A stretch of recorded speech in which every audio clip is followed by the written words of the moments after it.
Good morning, everybody, and welcome to After the Bars. You have found what you've been looking for. This is Morning Mayhem. How's it going, brother? I'm having a good freaking morning, except for the fact that I feel like somebody parked a Chevrolet on the lower part of my back. But other than that, as long as it's like post 95 Chevrolet, it's lighter than the pre 95 Chevrolets. It's not a Nova or anything like that, but probably one of their compact cars, 2 doors. But I'm definitely feeling it. A lot of crazy stuff going on in the world. And 2 more planes ran into each other. You saw that yesterday? Yes. God, help us, dude. It makes you want to walk wherever the frig you're going, doesn't it? Yeah, that happened while you were on that happened while you were on Atwood. Yeah, that's insane to me, man. It really is. And so now it's apparently happening 4. It's coming to a 4-pack. Does that mean we got 2 more coming? Oh yeah, right. Does it reset to 3? In 3s? Yeah. Did it reset? Do we have 3 more coming? Because that's a little bit scary. It's 3 if we don't count each aircraft, I guess. Okay. All right. Well, then we'll go that route. Because let's or say actual people here real quick, and then we'll get right into the meat and the potatoes, because we got so much to do today on the show. Jane Aldrich, good to see you. Jalen, what's happening? And Jane, thank you so much for being you. Lacey Silver, Kristen Melinda, Terry LeBron, what's happening? Glad that you are here. Robin Bliss, what's up? Tanner Louise from Great Britain. Hannah Bananas here. Rona Cooley, how are you? And a banana. And a banana. And a banana. And a banana. I used to call my little sister too, by the way. I used to call my little sister Anna Banana. Nice. Yep. Little Mink, Panda 3000. Not to be confused with the 3000. Had a couple of those delivered to his room, that weirdo. Karen Dawson is here. Dude, the Bang-O-Matic. Can you imagine getting on the phone and ordering that? Hey, do you got the Bang-O-Matic Punisher 3000? I'm going to need 2 of those to live in my hotel room, you sick bastard. Paula D. Penley, Lacey Silver. Good. God help us. Karen Dawson, Shannon Trim, Caroline in Canada. And I'll tell you what, Casper, every time something comes out in that Diddy case where you go like this, that's the most effed up thing I've ever heard in my life. Like, honestly, within the context of news and Hollywood and things breaking, like, this is the craziest thing I've ever heard. Something will come along the next day and sweep that the hell out. And you'll go, oh, that wasn't even in the ballpark of crazy. This is crazy, right? So that's where we're that's kind of where we're at now. And I'm glad we're on the morning show, Casper, because I'm not exactly sure how you break this one down. Do you believe that? This is a running, standing joke in the Scoville household that you can't film without there being a leaf blower. I live in the middle of nowhere, but unfortunately, the gardener is going to be running a leaf blower by my pool this morning. There's Lady Lumber. No, they just cut down every. So they just trimmed back everything because we're pruning for summer. So they're blowing stuff away from my pool. Actually, they're probably blowing stuff into my pool because it doesn't look like they have any idea what they're doing. But 2 backpack blowers out there, and they're going nuts. I told you that the guys, no gloves. If you've ever been in Arizona, he's out there grabbing all this cactus stuff and all these things with spines in them and stuff that makes you itch. I'm itching thinking about it. And he's doing it out there with no gloves on. Panda Kelly, good to see you. Lisa Trimble is here. Shirley, that sounds good. Shirley, Shirley. There's a lot of good Shirley jokes in there. Lilac Lime, good to see you. Nana of 2, Heather Rhodes, what's happening? Shirley, you're kidding. Goosebumps 801, Teresa Clay. I love the airplane film. One of my favorite films of all time. See a stone cold like a booty at? Lay him down or smack him flat. Patients talking over this. That's a great line. We may have to have that one. We may have to get that thing pulled up so that we can. Are you kidding? What? Hold on 1 second. Just talk to the crowd for 1 second, could you? I need to make a quick. Wow, I don't know what the hell's going on there. Well, good morning, everybody. I got some really cool stuff in the hopper today. I got some stuff out of DC, some stuff where the Kash Patel, who's going to be our next FBI director. I know generally Tommy doesn't do politics, but I think with me in here, we're going to just like slide in some politics here and there. I know someone mentioned yesterday, I think it was Kristen, said just waiting for Tommy to pop his, not his cherry, but pop the politic bubble. That's going to be exciting. So yeah, so I have some of that. Then I have some LBGTQPIOSN news coming out of the DNC. So that's going to be pretty cool, and some other funny stuff. So I guess eventually we're going to start just doing some segments, like Recovery Today, what's happening in politics. We're just kind of figuring it all out as we go along, and yeah, it's working pretty good. Is my fault. Sorry about that. No, that's all right. It was where did that crash? No, I had no plane crash happen? It happened in Seattle, I believe. The new one on the runway. Yeah, on the runway. It was two planes. One was the Japanese airliner, and the two of them made contact on the runway, which, by the way, still blows stuff up. You know what I mean? It's still a very, very dangerous thing. I'm not making light of it, but thank God it's not happening in midair where one of these things ends up in the Potomac or something like, along those lines. I apologize, folks. What happened is I didn't have my power hooked up. I had the wrong power cord out here. When I went to plug it in, I realized I have 3 laptops currently, and I had the wrong charger out here for this one. So when I set up this morning, I was almost done. So what I was talking about with Diddy, and I know that you know where I'm going with this, and thank God it's the morning show, because I honestly, I don't know how I covered this one on the boat. We're a little, we let our hair down on the Mayhem Show. That's you know what, man? Look, you're going to have to wear a hat if you're going to keep that stuff up. Nobody likes. I'm almost 60, folks. I'm not just a young guy here out with cool hair. I'm almost 60. Yeah, but right now, you know that you've seen. It is getting gray though. Look at that. Look at that gray. Yeah, remember when Snoop Dogg started that whole hymns thing, and then he sold out. Casper's paying hymns like $3,800 a month to keep that hair. So don't let him fool you with any of that other stuff.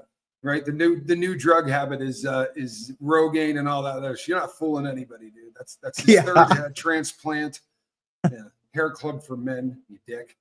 Anyway, so the diddler apparently is we knew the guy was allegedly bisexual.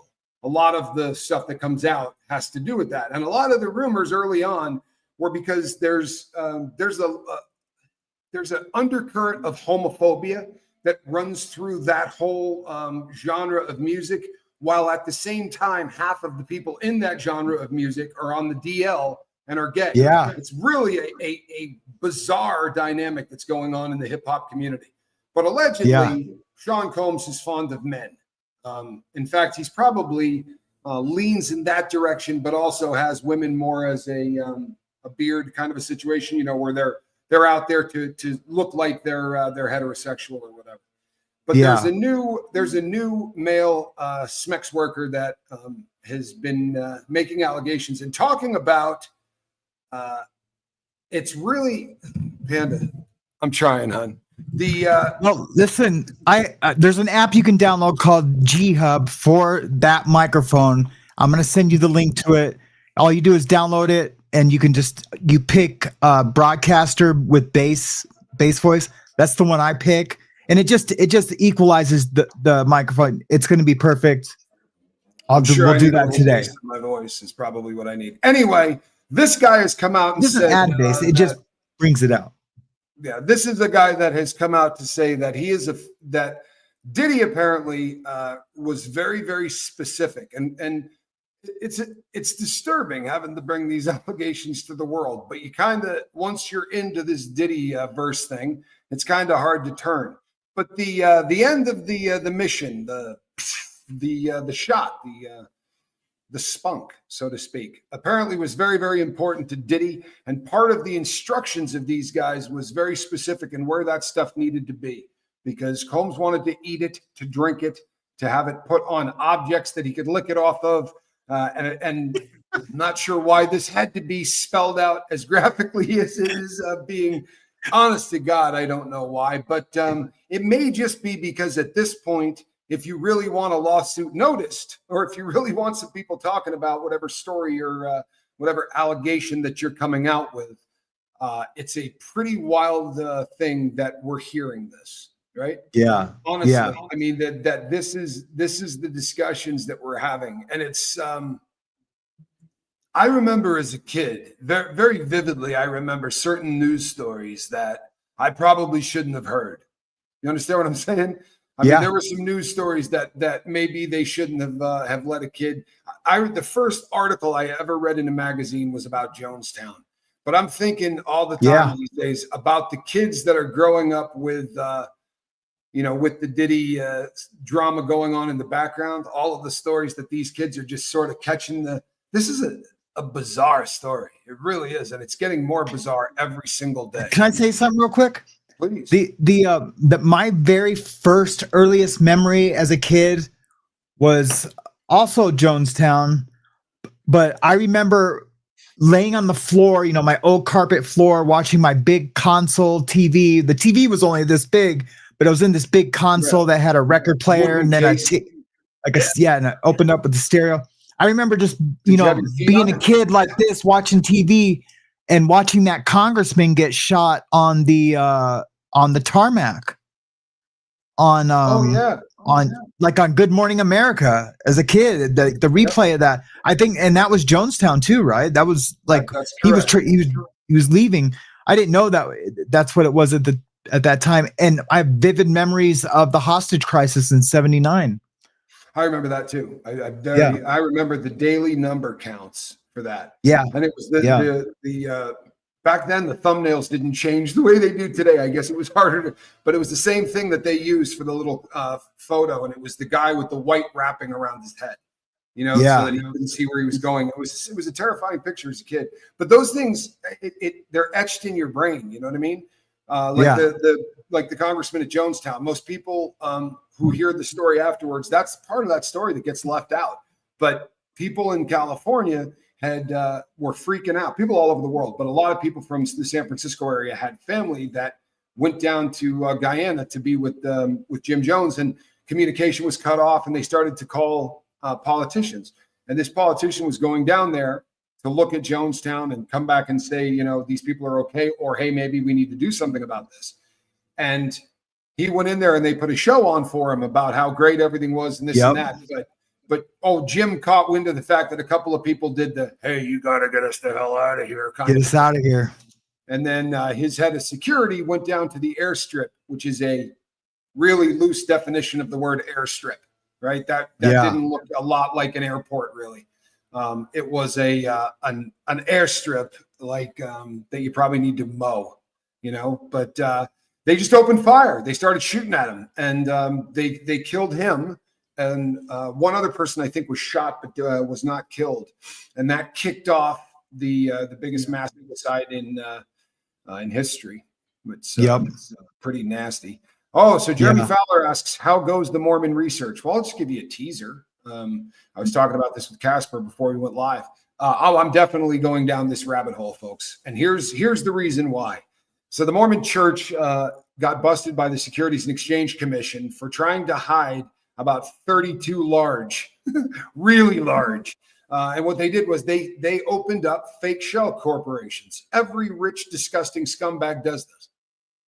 For real, it's how you hide money. You make it look like your assets are spread out on different companies, and those companies will pay a smaller tax bracket because their income doesn't put them into the top tax bracket. So you're hiding all of this money that you're then paying a smaller amount of tax on. It happens every day, but not by churches. I mean, you're telling it says in the Bible, render unto Caesar what is Caesar's, right? I mean, that actually comes up in the Bible where the person says, hey, if the government sucks, why am I paying them? And that's the deal. If you're out there and you're doing this, then you're phony and you're full of shit. And sadly, the more that I look into this, we have to talk about it. You can believe whatever you want, right? I have no problem with people believing anything. I don't have a problem with people believing that Xenu, the galactic overlord, sent down all of these souls and put them into volcanoes and all that BS that L. Con Hubbard came up with. If that's what you want to believe, knock yourself out. It's when you get second gens and kids are born into this, or when the abuse starts to become something that is taking advantage of the rest of us. And what I mean by that is those people aren't paying any taxes. So if you're not paying taxes and then you're doing, you're breaking laws and doing all these things, then there's an issue. Aren't they tax exempt anyway? They are tax exempt anyway. However, when you start to deal with They have investments. This church owns massive amounts of stock and things in businesses. Like at one time, I know that they had a majority share in, I believe, Pepsi, one of the cola companies. They at one time they also own casinos. Pretty funny, right?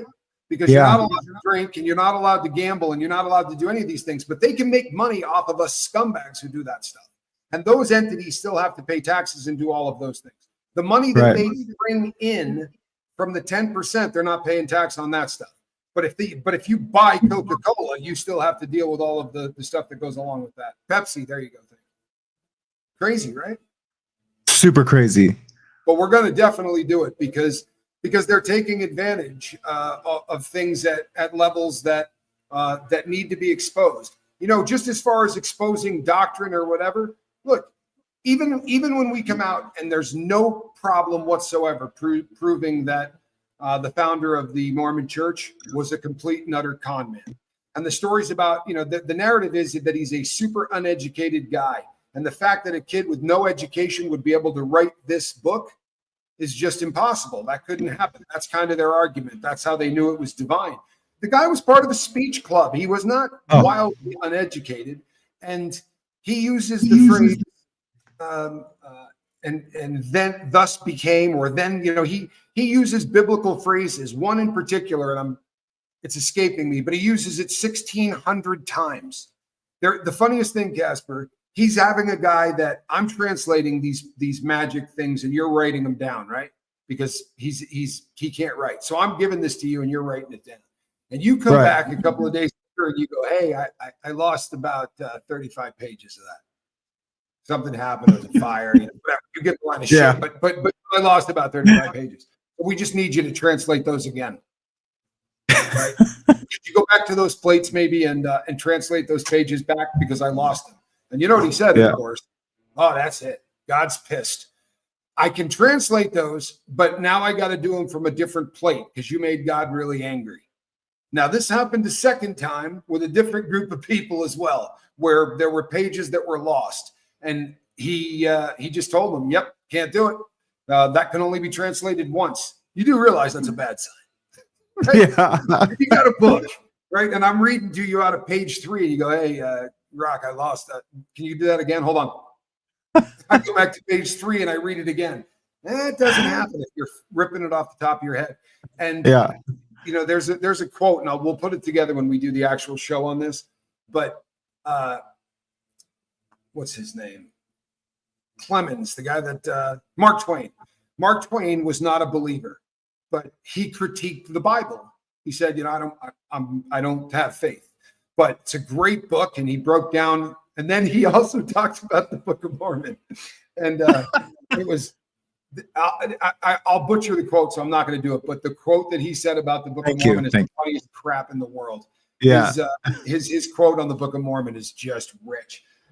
Basically, that. Hold on, you know what? I may have. How about 2 blowers? I'm paying these guys to run blowers right out in front of my door. I guess we can't hear it, but it might affect you hearing us, maybe. Yeah, well, hold on a second. Here we go.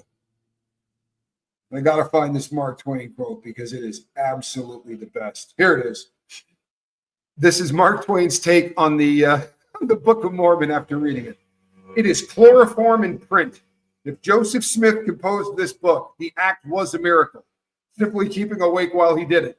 Whenever he found his speech growing too modern, which was about every sentence or two, he ladled in a few such scriptural phrases as exceeding sore, and it came to pass. That was the one. 1,500 times he writes, it came to pass, which was his pet phrase.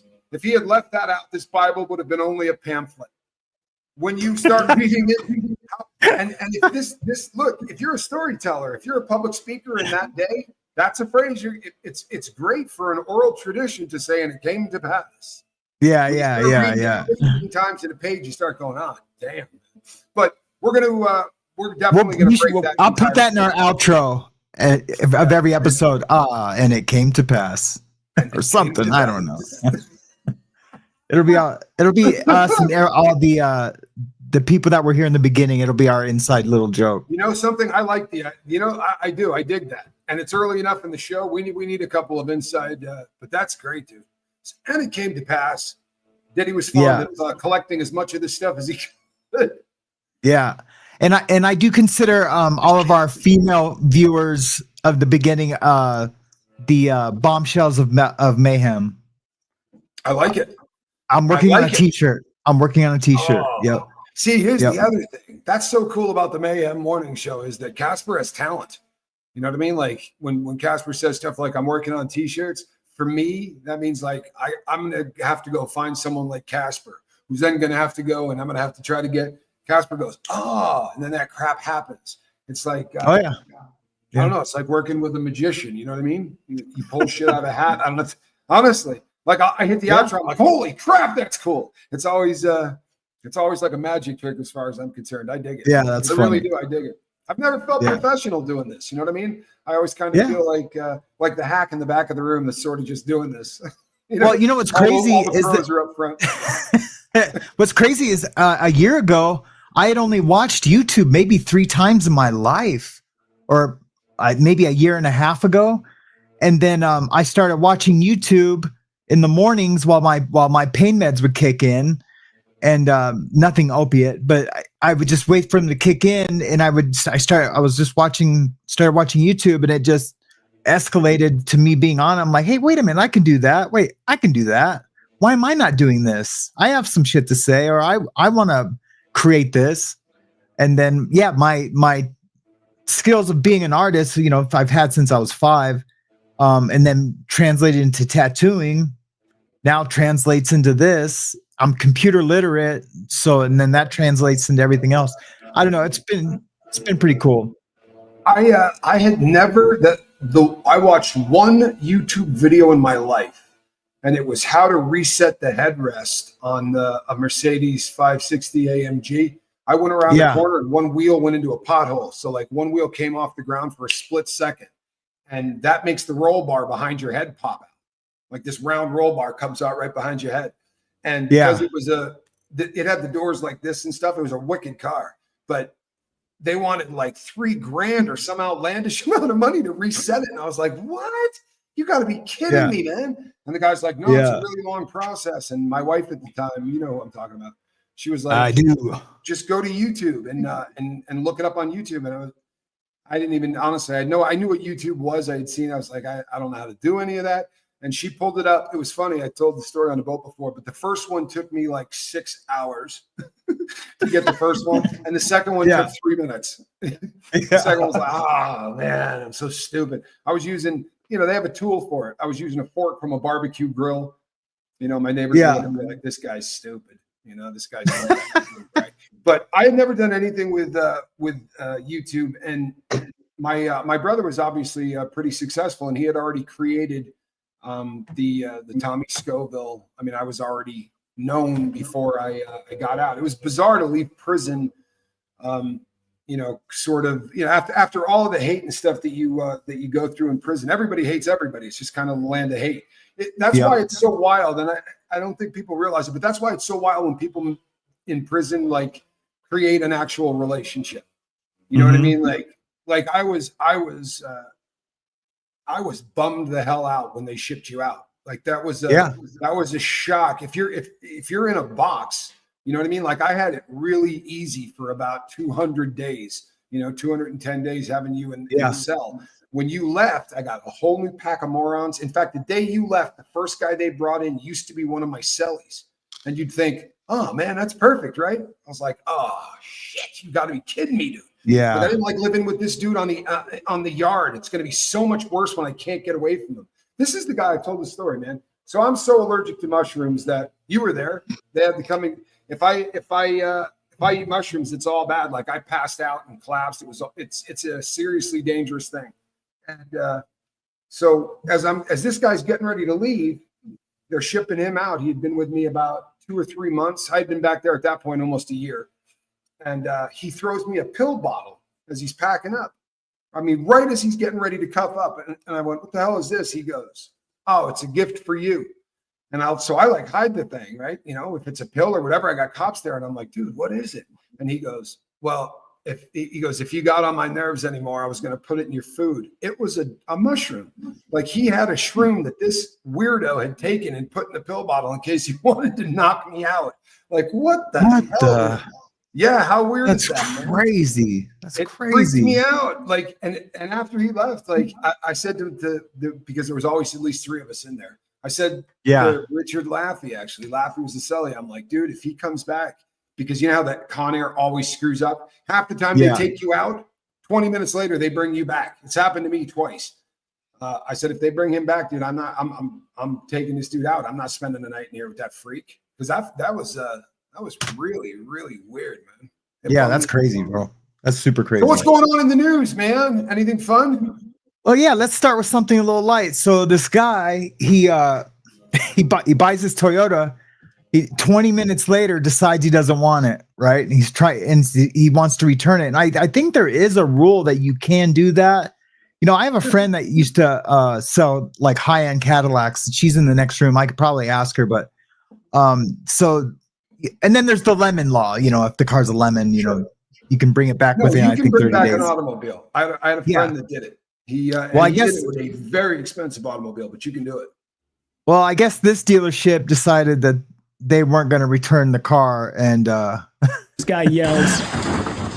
Yeah. Wow. Watch this. He yelled, "I'm going to drive through the door," and then he goes out to the car. Whoa! Call the cops! I mean, he's definitely not going to be able to return it now. Yeah, he told him to call the cops. Shit. Yeah, it's pretty crazy. Gangster.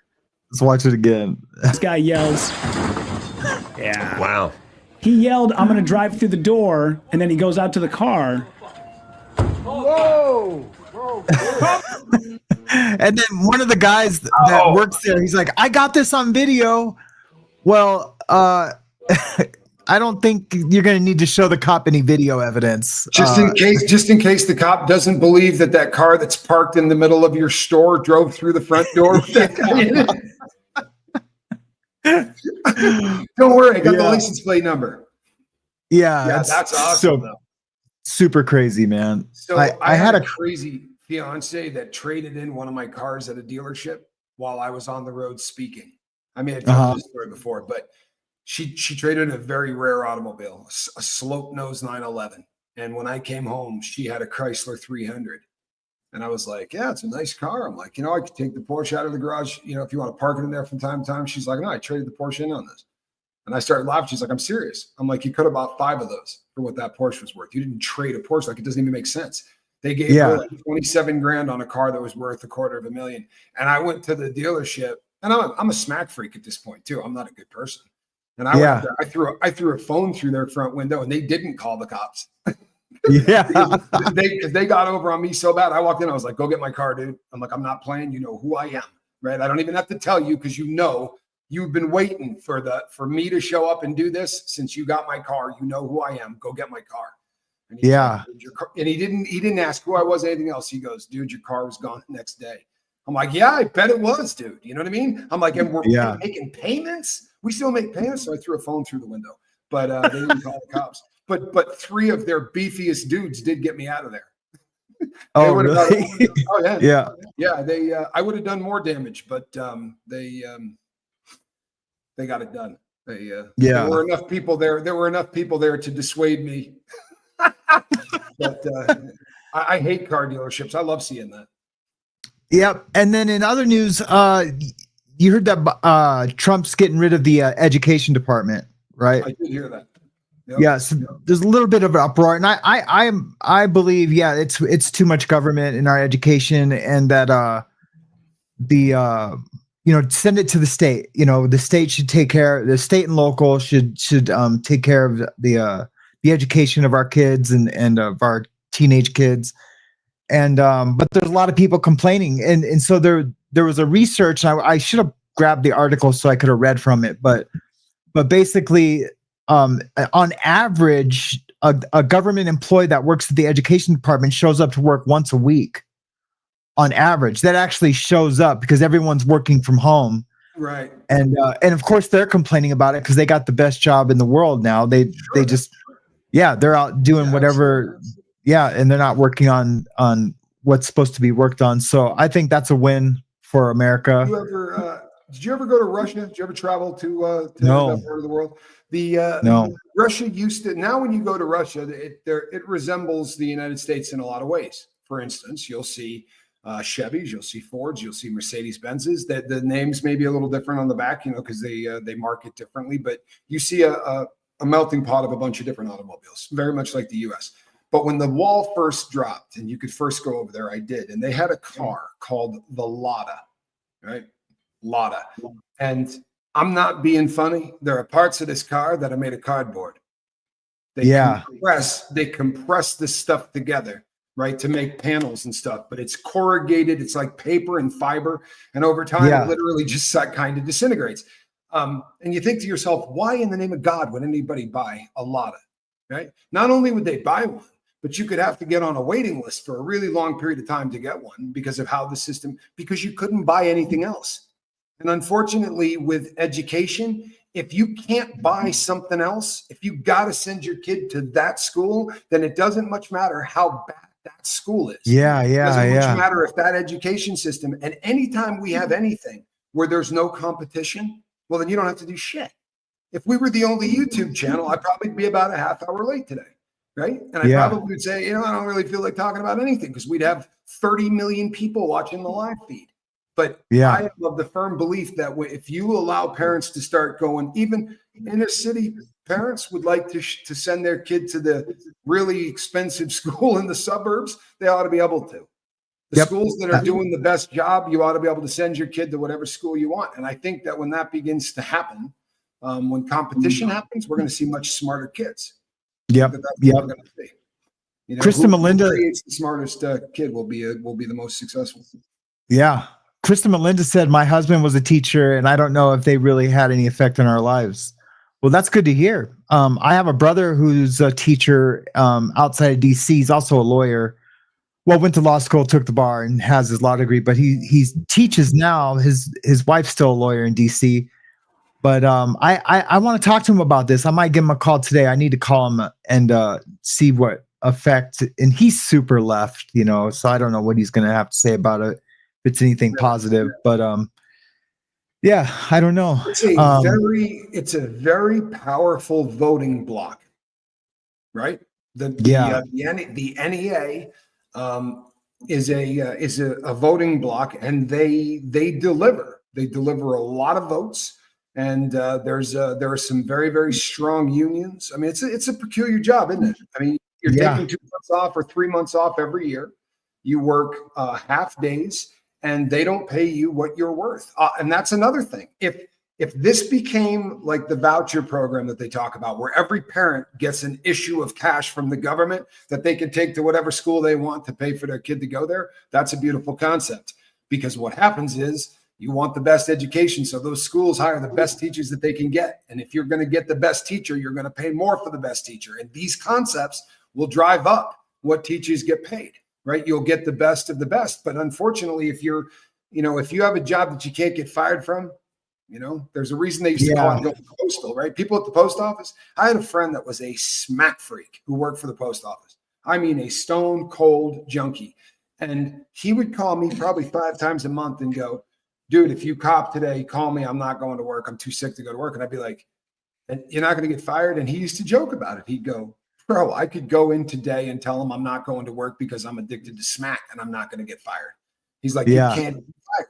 If you have a job you can't get fired from." And honestly, I mean, aside from, the horrific stories where they're really messing with kids, they're touching them but the brainwashing that goes on is incredible. I remember having my kid come home and tell me things that his teacher said, where as a addicted drug addict at my house, I had to go down to the school and go, "What the hell is your teacher talking to my kid about this for?"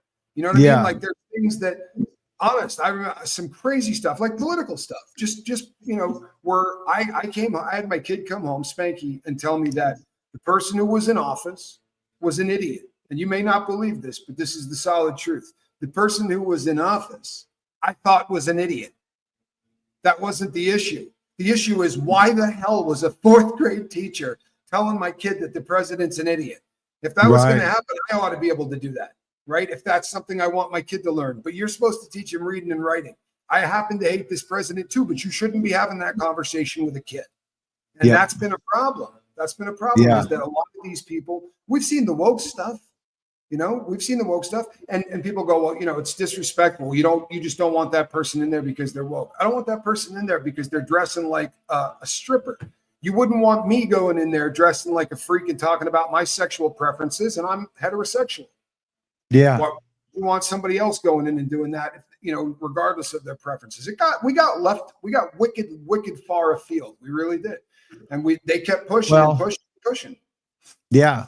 Well, speaking of woke stuff, the DNC announced yesterday, I believe it was, that to get on the ballot, to get voted in, to do whatever you want to do as a candidate, that they're going to keep it balanced. And here, I think we got it here. Here is the convoluted description. And I apologize up front, guys. This doesn't make any sense. And even if what this guy says coming out of his mouth made sense, it still wouldn't make sense. But that's why I want to play it. He, ze, she, his, ze. What is X? Yeah. How do you say that? They, them, zim, XC is J, Jim. I don't know. It's crazy, but just take a listen. This is how crazy the Democratic National Party is. There you go. Meets the gender balance requirements in our rules. To do this, our process will be slightly different than the one outlined to you earlier this week, but I hope you will see that in practice it is simple and transparent. The order of balloting is designed to ensure equal access to the ballot, regardless of gender identity. As we must elect a candidate of any gender as well as one male and one female vice chair, we will first ask members to elect a candidate of any gender on the first ballot. Any candidate, male, female, and non-binary, can be elected on that ballot. After a candidate is elected on the first ballot, we'll have one officer of the 3, so then we will know which position is filled of the one male, one female, and one vice chair of any gender.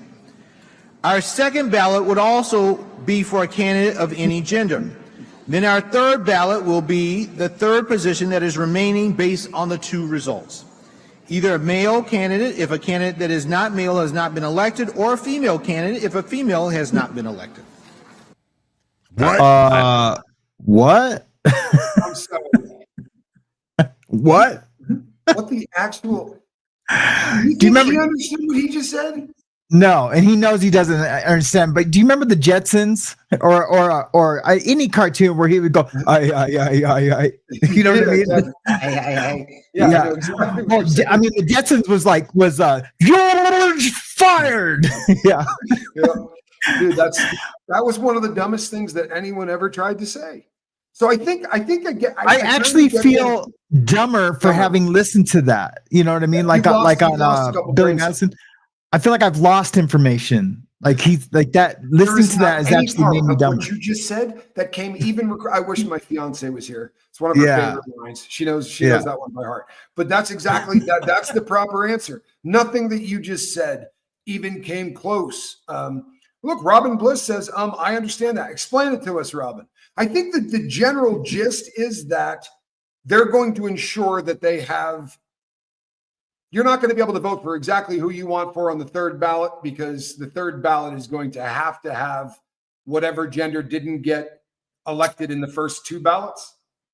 Is that what we're talking about there? I don't know. And maybe, and if I'm completely honest, maybe I don't want to understand it. And that's not me being racist. Like I have, and I know this might be racist in itself, or not racist, but xenophobic, whatever it is, whatever the term is. I have a brother that's gay, and I'm really close with him, and I try to understand stuff. And I have a friend, Josh, who's like super gay power, like he's like way over the top with it. And but we're all friends, and we all are friendly because we don't. That's not our friendship and relationship. Our relationship is as us as people. But when it comes to that stuff, I think I tune out a little bit because it's just too much for me, and it's not important enough for me. So maybe that's why I don't understand it, Well, no, so Robin Bliss says if there's 2 males elected, the third must be a female. Get it? Then why didn't they say that? So what? But here's what it comes down to is this: what if the best candidate is a woman, but you've already had a woman put in on the first or second ballot, or both, I guess, right? So what if you've already got the woman, but the candidates that come up in the next one, you got a guy that's, I get it now. I don't know, maybe he's done a little rank crap in his past, or maybe he just I think there's just too many words. Is solid. Well, yeah. If Robin Bliss is right, then all of that mumbo jumbo that they just said, she's right. They should have come out and said, "Here's what's up. We're not going to allow X number of men." Here's the issue with the woke, and I've talked about this before in other areas of my life, for that we just use too many words. Like when I was a kid and adults explained things to me, and when I was in high school, we didn't use all these extra words, and so I've always had a problem. Like, man, what's up with all the words? And I'm a wordsmith, you know what I mean? I've even made up words. That's how much of a wordsmith I am. I'll shave it down, sand it down. Here's my word. But I just feel like when it's just too many words, and then it just doesn't make it understandable for everyone easily. But Robin Bliss saying that now, what I just heard makes sense. Yeah, but that's all you had to say. Theory. It's also, but they don't want it to be as cut and dry as that, because if you say it the way that Robin Bliss just said it, then anybody listening who wants to apply some logic is going to say something along the lines of what I just did. What if we got enough of the gender, and the next candidates that come up, we'll use the example I just gave. You've already got your woman position checked off. So now you've got a man and a woman who come up, and the man is underqualified. This dude's not the better candidate. You're going to vote for him because in this new thing, you have to. Right? You got to make sure that it's balanced. So what you're going to say is make sure that we have diversity. We might take the candidate that's not as good. This is the knee-jerk reaction stuff that we're famous for as Americans. We wrote too many prescriptions for OxyContin and we got the entire world addicted. Okay, no one can ever write another prescription for OxyContin unless someone's got a leg hanging off. So what we're going to do instead is we're going to punish all the people that actually need this stuff, right? Because of all of the people that didn't need this stuff when we created the addiction for those people. So now we've got an army of folks out there in pain that can't get the medication they need because the government's knee-jerk reaction was to say anyone that walks in is looking for dope.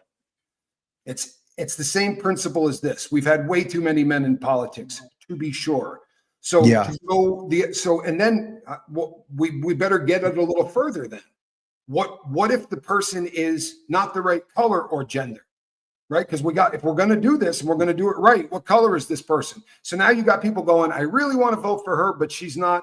She doesn't have a penis and she's white. I can't do it. Right? Yeah. If she was black and she didn't have a penis, this would be my candidate. That kind of thinking, I think, is flawed. But what do I know? I'm a convict. But and also, he had all those pronouns up, and so like anyone listening to that who isn't familiar with those, I'm just staring at the pronouns. I'm not even listening to what he's saying. I'm trying to figure out what XE and XIM mean, and because I want to understand. For not to support or to denounce or to be oppositional. I just want to understand it just to have knowledge of it. That way, if I do get in a conversation like we are now, I can maybe have some information. But it's so convoluted to me. It's ununderstandable. They don't want to disallow a non-binary person in case they may be the best candidate. Anytime you say we can't have this many of anything, you've already gotten rid of because you're saying right now, if the best candidate happens to be this, we're not taking them. That goes out the window. Anytime you start putting a quota of any kind, I'm sorry, that you're then saying the diversity is more important than who's most qualified. And then, you know what? That's fine and dandy. If the person is working on an assembly line, I'm cool with that. I don't care. But if the person's flying my airplane, if that person's black and the best person, I want that black person flying my plane, right? Yeah. If he's Muslim, I want that Muslim person flying my plane. Or if she's a woman and a Muslim and she's gay, I just want the person that can fly the friggin' plane. You know, Did you ever I don't want notice? you putting someone in there just because there's something other than a good pilot. Yeah. Did you ever notice on Con Air that one female pilot that used to fly the Con Air plane all the time? Dude, Yep. she was cool as a fan. She would always say hi to everyone coming on the plane, and she was super cool, man. She's probably ex Air Force pilot. Yeah. Yeah, and then the really, really tall dude that was like 50 pounds. Like this guy's got to be 6'5", and he is the thinnest man I've ever seen in my life. Wears his hat backwards and a pair of aviator sunglasses. It's the same pilot crew every time I went on Con Air. Same crew, but they're all jerks except the woman. Yeah, for real. Yeah. They all just stomp around, but she says hi to everybody and smiles. She's a very nice person. I absolutely remember her. Yeah. What else? What else I got? Do you have anything? I mean, I have other stuff. I could run through this stuff all in the first hour. No, do it. And then I got some stuff. I got stuff. Okay, badass. So, for my local news up here in Montana, we had some police officers, and I tattoo in a lot of law enforcement. I just do. I'm friends with a lot of them. I don't know these two ass wagons. So basically, I'm just gonna. These guys. This is actually my wife and I. When she was married, I went out to this bar one time and had pizza. And but anyway, so there's some guys that are gonna come out. They're actually off duty officers, and I'll just let it play and just watch how these ass wagons act.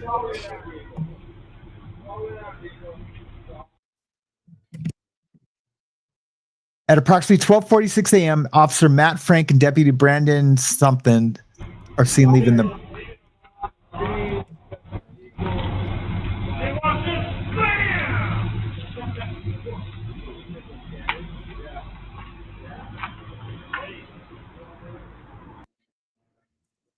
So That's an officer. He just kicks the passing car for no reason. Yeah.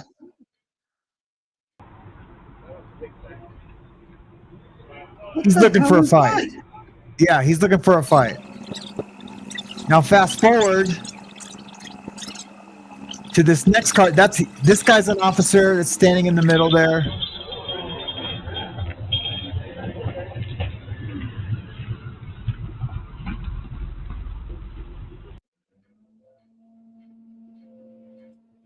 So the guy driving the car says, "Get the F out of the way."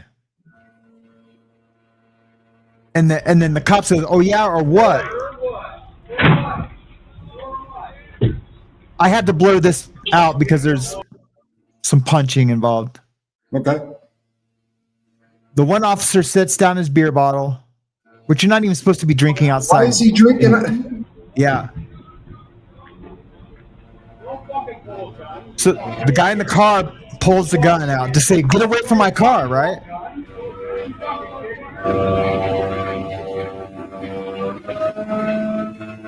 The guy that's getting in the passenger of the car, he's not a cop. He's just one of their friends. But he pulls out the passenger. Get out, please. Get out of here. Get out of here. Get out of here. Bam. See that guy who's just stumbling? Yeah. He just got hit, huh? He just got SHOT. Oh, because he's looking like something bad happened. Yeah. And they don't know. Oh my Lord. He's okay. He's not unalived. So, but he got shot by the passenger, by the driver of that car? Yeah. Who would have driven out of that parking lot if the drunk cop didn't try to kick his car and start? Right.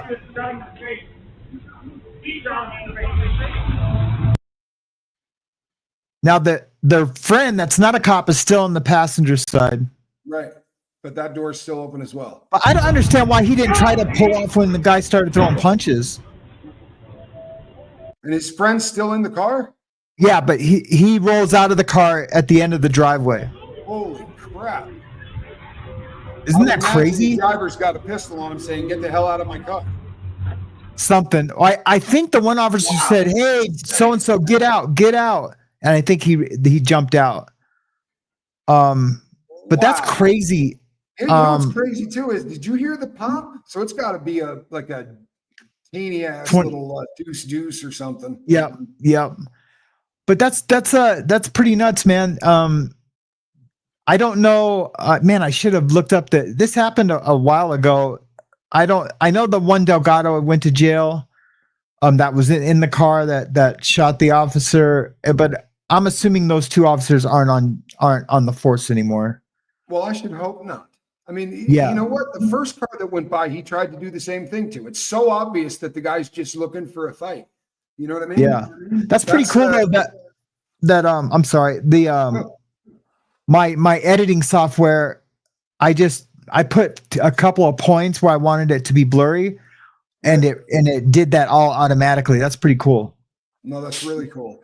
The guy that got shot in the face, I hate to say this, but they're thugs being paid by cops. That's really what it looked like. Of all of the people there, that's the dude that I would have picked to get punched in the face. To get shot in the face. As he was standing there in the very beginning, and the people he's standing at the side like this, and he's waiting. I mean, that dude was waiting for that dude to not be looking at him.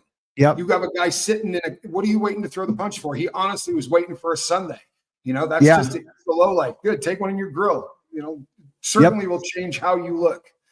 Yep, and that's good. Those guys aren't on the force anymore, and we don't need officers like that out there anyway. Oh, you know what I mean? Because I am the guy driving off got in a rollover accident due to the incident, I believe, and I believe that you better have. Yep. Okay. Yeah, that's crazy. Whoops. Sorry, I missed it. That's all right. Yep, the guy. Yep, he did. I remember that now. Yep. Well, it's a horrible situation, and if I'm that guy and I'm in the front seat and the dude's yelling, "I'm a cop," you look like a cop. You just set down a freaking beer bottle and kick my car. I'm not believing you're a cop. I'm sorry. Yeah. I'm not. You know, we know Voldemort just sent 5 people down with fake cop badges, and I'm not going to lie to you, it's in the book. We used to use a fake police badge all the time to go rob dealers. Yeah, you know, that was a big thing with us, because it's one of those situations where when you kick someone's door in and you yell, "Stop, police," nobody, and I do mean but nobody, says, "Hey, can I get a look at your badge closer?" What was that? You didn't see her on your plane? Oh, Summer. Yeah, she's flown a couple of times. Yeah, she didn't see her. They make you sit up front, don't they? You gotta sit way up front. Oh yeah, when all the girls walk through to go to the bathroom, hey, it's like it's all cat calls it. It's a lot of fun. I mean, we make the best of it.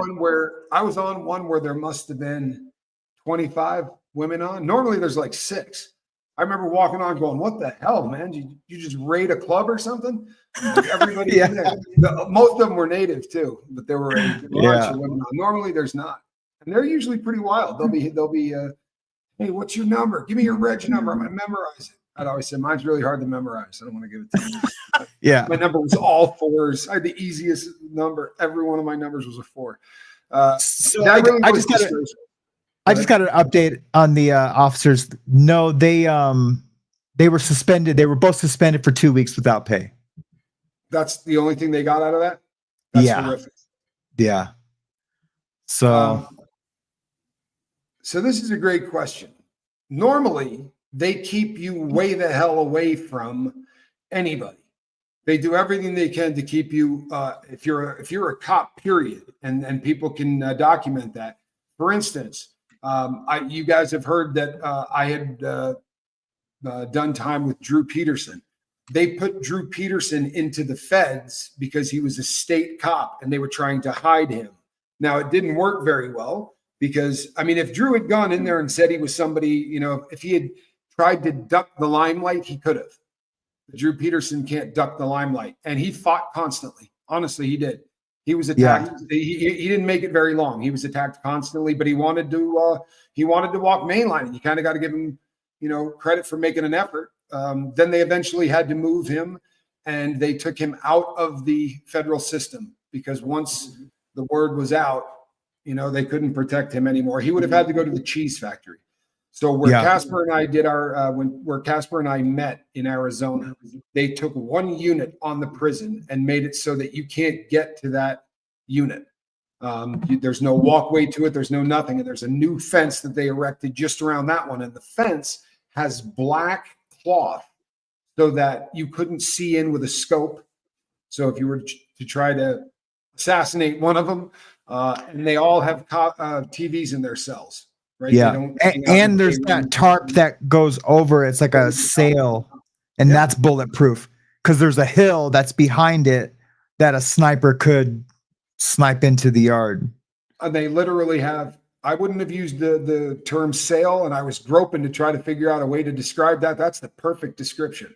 It looks like a huge sail, but it's some kind of a Kevlar that bullets won't go through. Just a big ass tight, looks just like a sail on a boat that covers the yard, so that if you were from an elevated position, you cannot shoot down into the yard, which is what they were really trying to get done.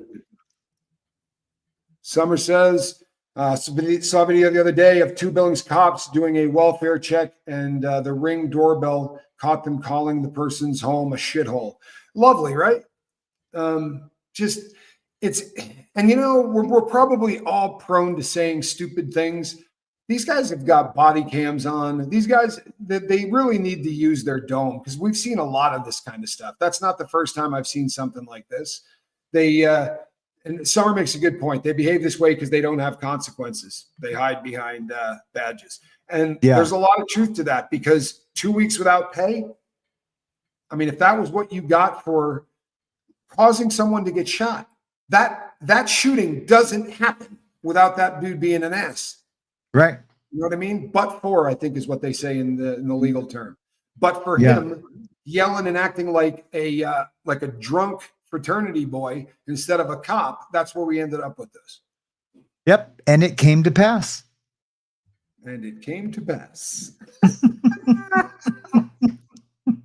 I freaking love it. Did either of you ever see any undercover people as a prisoner? I assume you mean people that they inserted into the place. You think that's what they meant? Like, did they ever put an inmate in there that wasn't an inmate? Did you ever see that? I've heard stories of it. There was a guy who was working his case down in Atlanta, I believe, and he was working his case down, and so he was giving them information that people were telling him in the jail, and then they were sending in undercovers into the jail to verify whoever he ratted out. Yep. Which is crazy. I saw and he was getting Rule 35s for it. So that's after sentencing. Yeah. After sentencing. So it's like a 5K, but after the fact, it's called Rule 35. Yeah, to get a downward departure on his sentence. But it was big stuff. It wasn't just, guys selling, ounces, and it was like big, huge Atlanta, bodies and whatnot and crazy shit. Huge drug dealing. So when I was in the county jail, I've told the story many times, but I was a porter in the intake unit for damn near a year. And so you don't see anybody for more than 5 days. Everybody that comes to intake, within 5 days, you're either been bailed out or you're going into general population, right? They just TB testing and all the stupid stuff that you do in intake. But they're usually locked down all day long. So it was just the 4 of us out hanging around, and guys would take kites. They're cop outs, we call them in the feds. In the state, they call them kites. And you put a kite in the door. My job would be to grab that kite and bring it up to the front and hand it to the cop.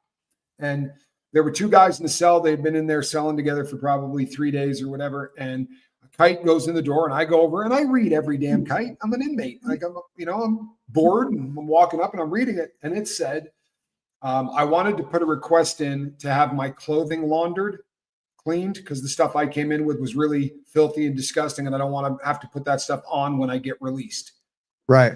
So I go back and I slide it back under the dude's door, and I go, they stopped doing that years ago, bro. If you came in with puke on your shirt, you're walking out with puke on your shirt. They don't wash stuff.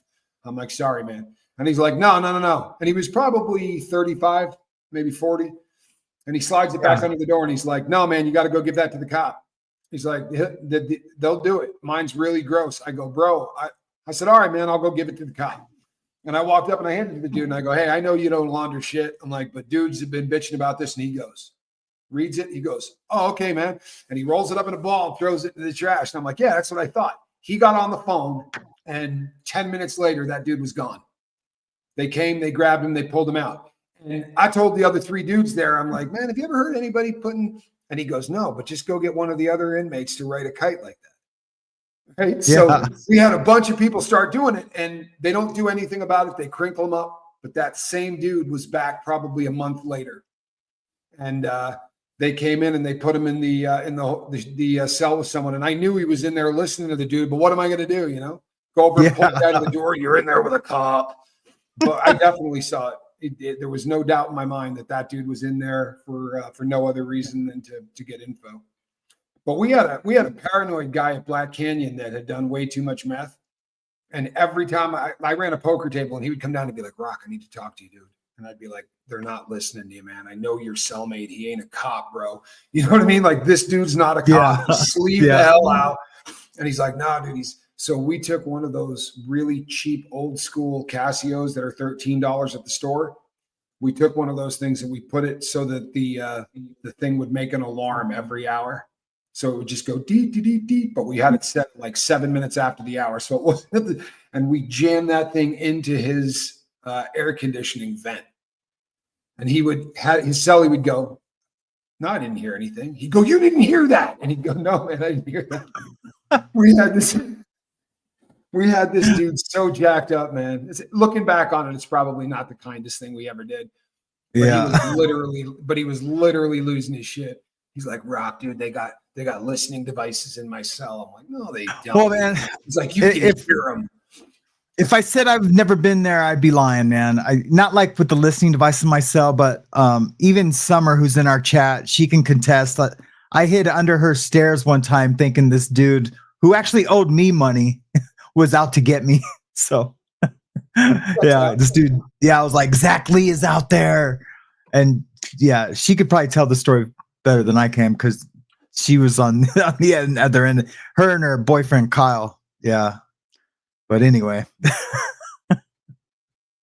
Yeah, they make us sit up front and then we got to walk past all of those men to go to the bathroom and they act like they've never seen a girl before. Boy, do they. They absolutely act as if they've never seen a woman before. And a lot of them, in their defense, Summer, a lot of them haven't seen a girl in a real long time. You know, a lot of them have been sitting there forever. Yeah. When I flew out from Lewisburg to Florence, Colorado, to go to the Supermax in Florence, Meech was on that plane with us. There was another guy on that plane that had been at Lewisburg for 9 years, and he had done 7 of them in the SMU. So he had done 7 years, 23-1. 7 years straight, a 23-1. That's a rugged life, man. And when he got on Con Air, that he had not seen a woman in, I mean, not outside of captivity, so to speak. I mean, we had a woman. We had a woman named Hauser that worked our unit, but you would have had to see Hauser. Using the word woman loosely. She had a strong chin. She had a real strong chin. She looked remarkably like a dude. You don't have to give names, but was there a cop that really stood out to both of you? There was one cop that was so good to me, it was crazy. There was absolutely one that was at the SMU. I was going to be looking at doing a lot more time. I mean, not time in prison, but time in the SMU, because I had gotten in a fist fight in the cage, and it's on film. There's no getting around it. It was a fist fight, and no matter who starts it, it's still a fist fight. You're going to lose your time, and it's day 1, phase 1. And this cop came to my door, and he's like, "Hey, man, I want to be your rep," which is like your lawyer. And they don't do that. You can go and ask. I forgot about that. To be their rep. Yeah. You have to ask the cops to be your rep and act like an attorney because they don't trust anything you say. So you get a cop to act like your attorney. But this dude said to me, call me. I want to be your rep. And he went in there and I did, even though I was in a fist fight and even though it was on film, his name was Stacey. I ain't even messed up about it. I was able to continue the program. So I didn't have to start day one, phase one. And that would have been life-changing for real. I left 60 days after that fight. I was in a different state, finishing the second half of the program. It would have got me a lot more time in prison. It just would have sucked. Yeah, man. I forgot that you could have an officer be your rep and they can get you like legal paper or like paper or pens, whatever you need to help with your case. Call witnesses. Yeah, they can call witnesses. They can do all that. And normally, to be really honest, they don't do anything. But I went in and after we watched the film and the guy was like, lost a good time, this and all that. And I did still lose my good time for the fight. And like all of the sanctions I got. But when we got to the very end, Stacey didn't say anything. And he was like, so why are you here? And he's like, I'm here because he shouldn't restart this program. And I swear to you, he said, they put him in the cage with that guy, the cops, to start a fist fight.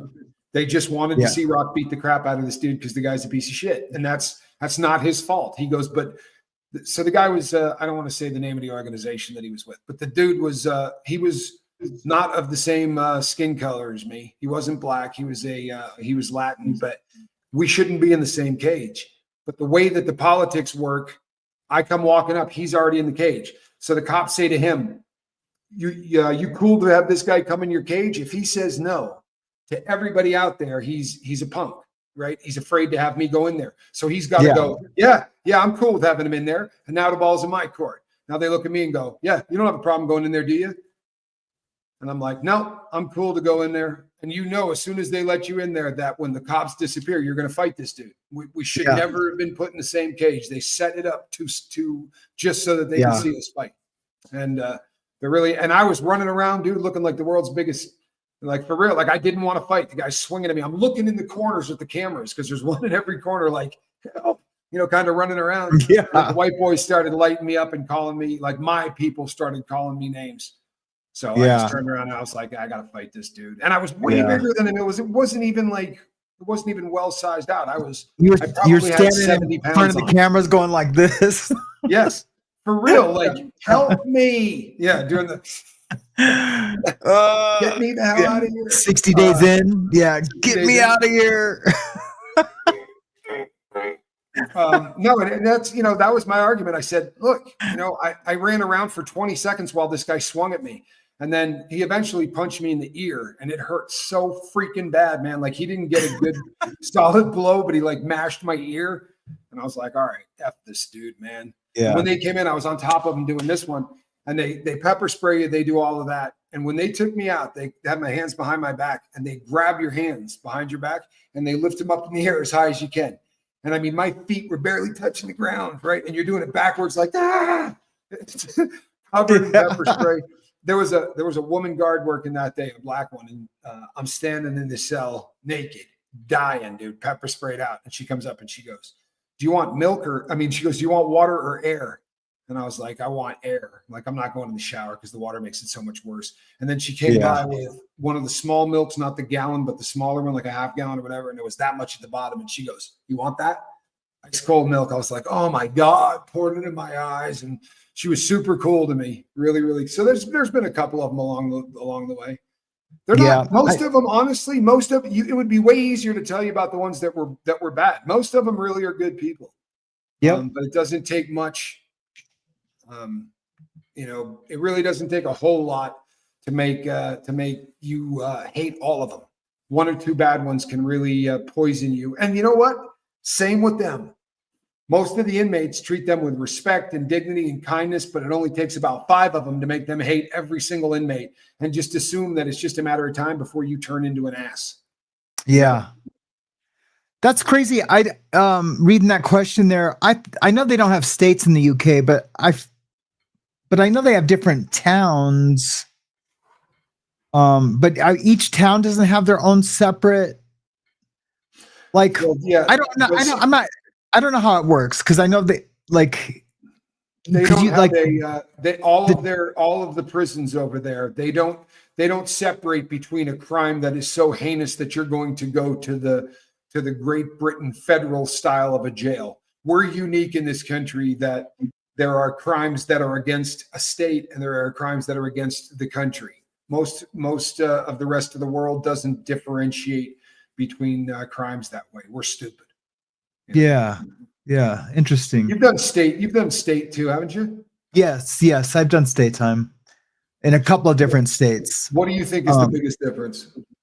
The biggest difference is,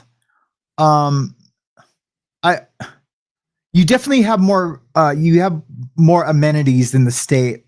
Like in my state here, you can have an Xbox, you can have, a boom box, a TV in your cell. They might have gotten rid of the Xboxes, but I'm not sure. You just have, there's just more freedoms to have like stuff to make you comfortable. Exactly. Yeah. And I think that the main reason why the feds don't do that is because when you go to a different place, they don't have to ship all of your stuff. I really do think that's one of the biggest. It also comes back to Zimmerman. Do you remember the Zimmerman thing? Yeah. Some jackwagon wrote a letter to a congressman, and he had the congresswoman, I think. Well, he had victimized I could be wrong. victimized this person's relative, and he sent pictures, and in the picture he was in a cell playing a video game. He had pictures of naked chicks taped to the wall behind him and all of this, and he wrote something along the lines of, we're doing my hard time, this is the hard time I'm doing. He had his feet up and was just happy as a pig and shit, and he was yoked the hell out. So Zimmerman decided that federal prison should change, and everything went. Everything. Yeah. So there are no TVs in the cells. You can't have. They don't sell boom boxes anymore. You can't have a Playboy magazine. There cannot be weights. The feds will never buy weights for inmates to. Now, if it's already there, then you can keep it, and they can use it as a carrot and a stick. Right, they're always threatening to take away the weight pile and using it as a reward if you're good boys kind of thing. But they're running out of prisons that have them because they get a new warden, and the warden is got a hair across his then they come in there and they bulldoze all of the weights into the ground. They've done it at so many yards. There's very few left. Yeah, and definitely no fighting on the weight pile, because that's like one of the. Like if you get in a fight in the weight pile, the other inmates are going to destroy you, man. You're done. And it's going to follow you where you go for the rest of your life. You're going to be the dude that costs people to lose the weight pile. Garrett in Oregon lost their weight pile because somebody killed someone on the weight pile. And I swear to you that the guy, this is horrible, and I'm just going to say it. The guy he killed was Jewish. So in the weird world that they live in there, that's considered basically honorable among a lot of those people because of the fact that the guy was a Jew. But because it lost the weight pile, that guy's in hiding forever. Like he'll never be able to walk mainline anywhere in the world because he cost the weight pile to be lost. They don't care about the human life, but they're so pissed off that he cost him the weight pile that he's a wanted man for that. Bizarre world, isn't it? Yeah, it's crazy. What else is going on in the chats? Any other good questions? Mindy says, when my daughter was a CEO in jail, she was very respectful to the detainees. So if they brought someone new and that person gave her a hard time, they would defend her. And you know what? It works like that. I promise you it works like that. If you got a cop that's cool and an inmate starts treating that cop without respect, all of the other people are going to go push up on him. And they'll either say, you know what, that woman's cool as a cucumber, bro. Like, don't do this. Don't mess with the cool cops, because no one ever wants to see the CO that's a cool person, cool man or woman, turn into a dick. And it can happen really, really quickly. Doesn't take a lot of. I would imagine the first time you get feces and urine thrown on you, it changes how you view the inmate population. It's remarkable to think that they do that, but it happens a lot. There are people out there that like to do stuff like that. Yeah. Pretty foul. Yeah, I've stuck up for a few cops in my day. Like told like, hey, shut it down, man. That dude's cool, or that chick's cool. Yeah. Yep. It doesn't. And honestly, everybody kind of tries to keep the business running, if that makes sense. There's a lot of business that is getting transacted on every day, right? There's a lot of people that are running sports books. There's a lot of people that are running poker tables. There's a lot of people that are selling drugs, or all of those hustles stop when you get locked down, and nobody likes that. The dope doesn't come in because the visits get cut off. So everybody kind of wants to keep things, believe it or not, people want to keep things friendly. Yeah.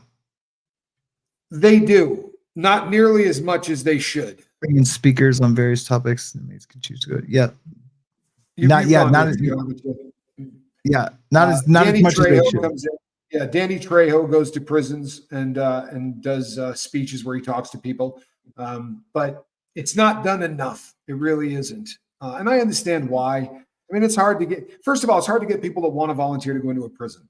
And then the laws, like getting me into a prison, I'm eligible to ask in the feds if I wanted to go in and talk to somebody. You have to wait a certain period of time after you're out. They're still going to turn me down, but I couldn't even ask prior to that.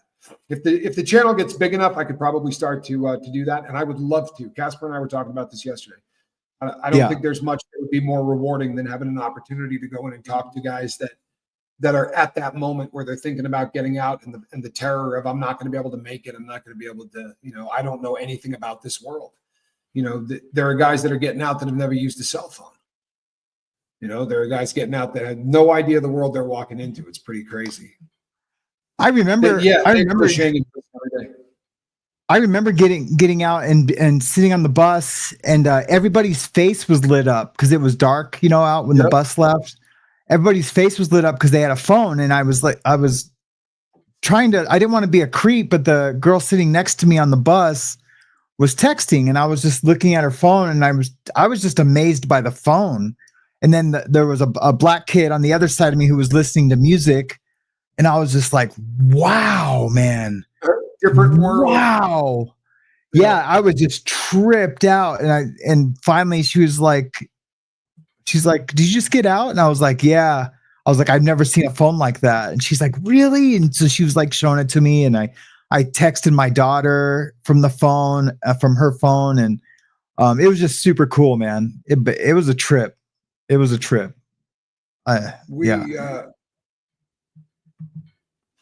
Would I ever go back to prison to talk about getting sober? Oh, I would absolutely jump at it. I would reschedule anything in my life to have the ability to go in and talk to men that are incarcerated and struggling with dope. There's nothing I wouldn't do to do that. Nothing. Yep. Same. Nothing. Yep. Can you take calls from inmates during the show? We have the software required to do call-in programs. We've got it all set up. We would have to have somebody from the inside that knew, and we would have to have the timing set up. They couldn't just randomly call, because we would have to be on their approved calling numbers. There's a process to it. But yes, we could do that. I think once if I can, it's a big process, move my family to Tucson where we can do the show together at like a table and have all of that. It might be a little easier. Well, put a 2 in the chat if you think that Casper should pack up his family and move to Tucson so that we can have a legitimate studio where we sit down and do this stuff. Yeah. I personally think the man should do that. I think it would make for far better content. And you know what? It's a really, really great place to live. I'm a fan of Tucson. I am an absolute fan of Tucson. Yeah. I have too. It's do you know that the Maine Coon cat swims in water? That they really? often they're very, very big fans of water. And as it turns out, my brother's cat so far has they have their fur's different, so it doesn't really get all the way to them. And she's if you want to see a cat swim, you're gonna have to get here, because I got a pool, and she's gonna be spending a lot of time swimming in it this summer. So I think it really would. We've been talking about it for a long time. And look, let's not get his family involved. Who cares? This is about a show here. No, I'm kidding. Yeah. Amy, tighten up your She'll come priorities. What first. the hell's the matter with you? Right? Those kind Yeah. of priorities are important on the lifeboat. We're over here on the Mayhem Show. Yeah. Kidding, people. I'm kidding. No, but that's what it is. And my wife and I have talked about it. We would love to live somewhere where there's no snow. Like we can't even. It's so bad out there right now. The road. We would just love a nice change. And but financially it would be a lot. So we would have to figure that out. We're gonna make it happen. Oh yeah. Yep. We'll make it happen. You've seen the Blues Brothers, right? Of course. $5,000, no problem. I'll have it for you by Monday. Yeah. Yeah. I will not take your filthy stolen money. Oh, I guess you're really no, but here's the thing. Rubber biscuit? Do I have a heavy Rubber biscuit? Yeah, do I think it's you ever had a wish sandwich? A wish sandwich is when you had 2 pieces of bread and you wish you had some meat. Do I be there? We need you in the same room. We need you in the same room. We'll build a little studio, get this thing going. But I want to tell you something, just purely from so we could turn a faucet on, folks. To get a lot more people over here isn't going to be a difficult process because you may have noticed we haven't really done a lifeboat where we push to try to get a bunch of people over here. I sprinkle in the fact that we're doing this and we talk about it, and we've been doing that intentionally to kind of iron out the bugs and get everything going. In spite of that, every single show has more people in it than the previous show, and we're getting a ton of positive feedback. It feels pretty. It feels pretty solid. It feels like we're ready to get this thing rolling. So we're going to end up throwing the switch on this thing in the next couple of days. I have nothing but confidence in where this is going. This is going to be we're going to have an awful lot of fun doing this. And I see you in Tucson. I think that's in your future. Yep. Really Me do. too. Really Me too. It's perfect. It's warm. What part of I'm interested in what part of Michigan Nana of two I'm guessing my dad's in Michigan. And so I've talked about going to Michigan too and to be closer to my dad, but my dad's up in Traverse City. Why do I know that? Used to be in Flint and Birch Run. He's lived in Flint and Birch Run. Well, Grand Blanc, which is outside of Flint. Yeah.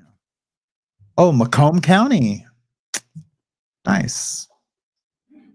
It is a great way to start the day, and I'll tell you what, cool. I'm really enjoying it. The my only beef is with my my back and my health, but got a couple of changes that are being made. Number one, I'm probably going to start doing a lot of these shows standing up. You probably won't even know it because of we've been practicing with how we're doing it, and I've got a Vera desk that we're going to be using. I went and checked it out, and then I ordered one online because it's always cheaper than actually buying it where they are. But I'm going to be using a Vera desk, which you can lift up. Yeah. So it's going to look just like like this. At Costco too. Yeah. You can get one not too expensive, like $250. Well, you know what's crazy is this. What's nuts is, and for people who know me well, I don't sit down ever. I do this thing that looks bizarre. I squat, right? I look like my feet are flat on the ground and I'm in a squatted position like you're about to start a fire or do something like that. And I can do that for 4 hours. I can squat like that but a long time ago, I mean, a long, long time ago, a very intelligent doctor who was way ahead of the curve said to me, they're going to say someday that sitting is worse for you than smoking. And I remember saying, I had a lot of respect for this dude. He had worked with me for years. And he said, I promise you. And when they started to say sitting is the new smoking, I had given up on sitting probably a decade before anybody had ever said that. Yeah. So, but that's my knees are so when I was on the ski team as a little kid, they wanted you to sit that way because it would stretch out the back of your hammies for mogul skiing. And honestly, it would I would stress out so bad about it because they wanted you to do it for 10 minutes. And I would my stomach would get upset before even going to practice about it. And I remember during the off season, my dad said to me, I would practice sitting that way until I could go in and do it for 25 minutes. And when that jerk wants to, do it to torture all of you, I just smile at him. And when after that summer was over, man, I remember they had Gilligan's Island on the television. And we were about 8 minutes in. We were about 8 minutes in the training room, and he was, I think he was getting bored. So he was like, all right, everybody can get up. I'm like, you sure? I was like, I was hoping to watch the rest of Gilligan's Island. And like a jerk, he was like, well, then you can sit there and watch the whole thing. And I thought, I just won the lottery because everyone else was doing push-ups. And I just sat there like, because I'll catch Laverne and Shirley next if you want me to do this for another half hour. You know what I mean?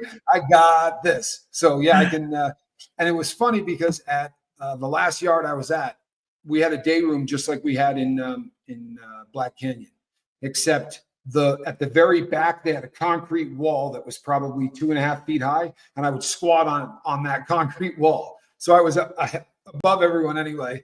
I look like a gargoyle on the back of the room, just watching TV. Catch the news that way. That's funny. It really is. So, but yeah, I never sit. Did the big snowfall you got the other day make you miss Cali at all? I always miss the weather in California. I don't miss the politics and the cost of living, and my girls still live in LA. My brother Ben still lives in Los Angeles. But they got it like that, and they can accept the state tax and all the taxes and all the, but even to get something done, on a house, to pull permits, everything is so difficult in California. They make everything so hard. And, but yeah, getting LA rebuilt because of the fires, people are already starting to run into, the big bureaucratic machine and to get insurance adjusters out, and it's going to be a mess. Someone predicted, it was actually Alanis Morissette. She predicted 10 years that they're not even get the ground foundation for another 10 years to where people can even start building. So that sounds crazy to me. Do I've been calling her Pooh Girl since the day you told me that story? Yeah, Pooh Girl. In I'll fact, have to tell her. I think I said that day. I will refer to her as Pooh Girl for the rest of my. I've probably told that story more times than you have. Honestly, Maybe that really, really cracked me the hell up. What was funny too is right after you left, there was a guy that came into the cell who is hands down probably the worst pathological liar I had ever met, and everybody kind of knew it. And you just let him tell his lies because they were usually at least entertaining. But he got in there and started to talk about Fergie, and he knew Fergie and all of this stuff. That fool got his photo album. He's like, "Oh, I got pictures of her." We're like, "Yeah, we'd like to see him." And this dude is like, so he writes down and gets his photo album. And when they brought it to the bean shoot, I thought, "Oh my God!" Now he's caught. And the dude had tons of pictures of Fergie, and none. I don't think any that she would have been really stoked if they got out. She was a pretty big partier before she became. Fergie. Yeah. She tells a story about her being super paranoid in a Catholic church, hiding under the pews. She was a mess. She was into crystal pretty heavy, and in every picture that he had of her, she looked like she had not taken a nap in a couple of months. Yeah, but of course she's killing it. She reinvented herself. I think that's awesome. I really do. Yeah. You didn't realize James is a Canadian? A lot of Canadians. I didn't realize that. Squirrel stop. That's cool. Where's James's home city? Where's he from? Is it? I don't know the answer to that, but I know he's Canadian. Is it Vancouver? Yes, Fergie did a bunch of meth. In fact, she became Fergie when she gave up all of the drugs. Okay. Ferguson or whatever. She when she got sober, she created a new persona, and that new persona was Fergie, and she's killing it. I'm super happy for her. There's nothing better than people that can get. I haven't seen her in a while though. We had weights at Dublin FCI, but I'm sure they had been there for years. Yeah. You know what? Dublin's an unusual facility because it is one of only literally like 2 or 3 facilities in the federal government that is run privately. So Dublin is a federal corrections institution and it's part of the federal system, but it is run by a private prison company. So your store list is different. Yep. They got rid of tobacco there after everything else. Like it wasn't a long time, but there were months that everybody else didn't have it where it was still on commissary because that prison isn't run by the technically not run by the feds. It's supposed to run the same way, but it is a private prison. Yeah, March of 2006 was the last time I seen a cigarette on the yard. That was legal. Right. Yep. March of 06. I smoked in the state. When I did my state rip, you could smoke in the prison. And it was I can't tell you how much different it is. It really does change doing time. When there are cigarettes on the yard, it's part of the economy, and it's just really, really different. You know, I used to, when I go up to Canada, I'm just like free flowing thoughts right now, thinking about Canada.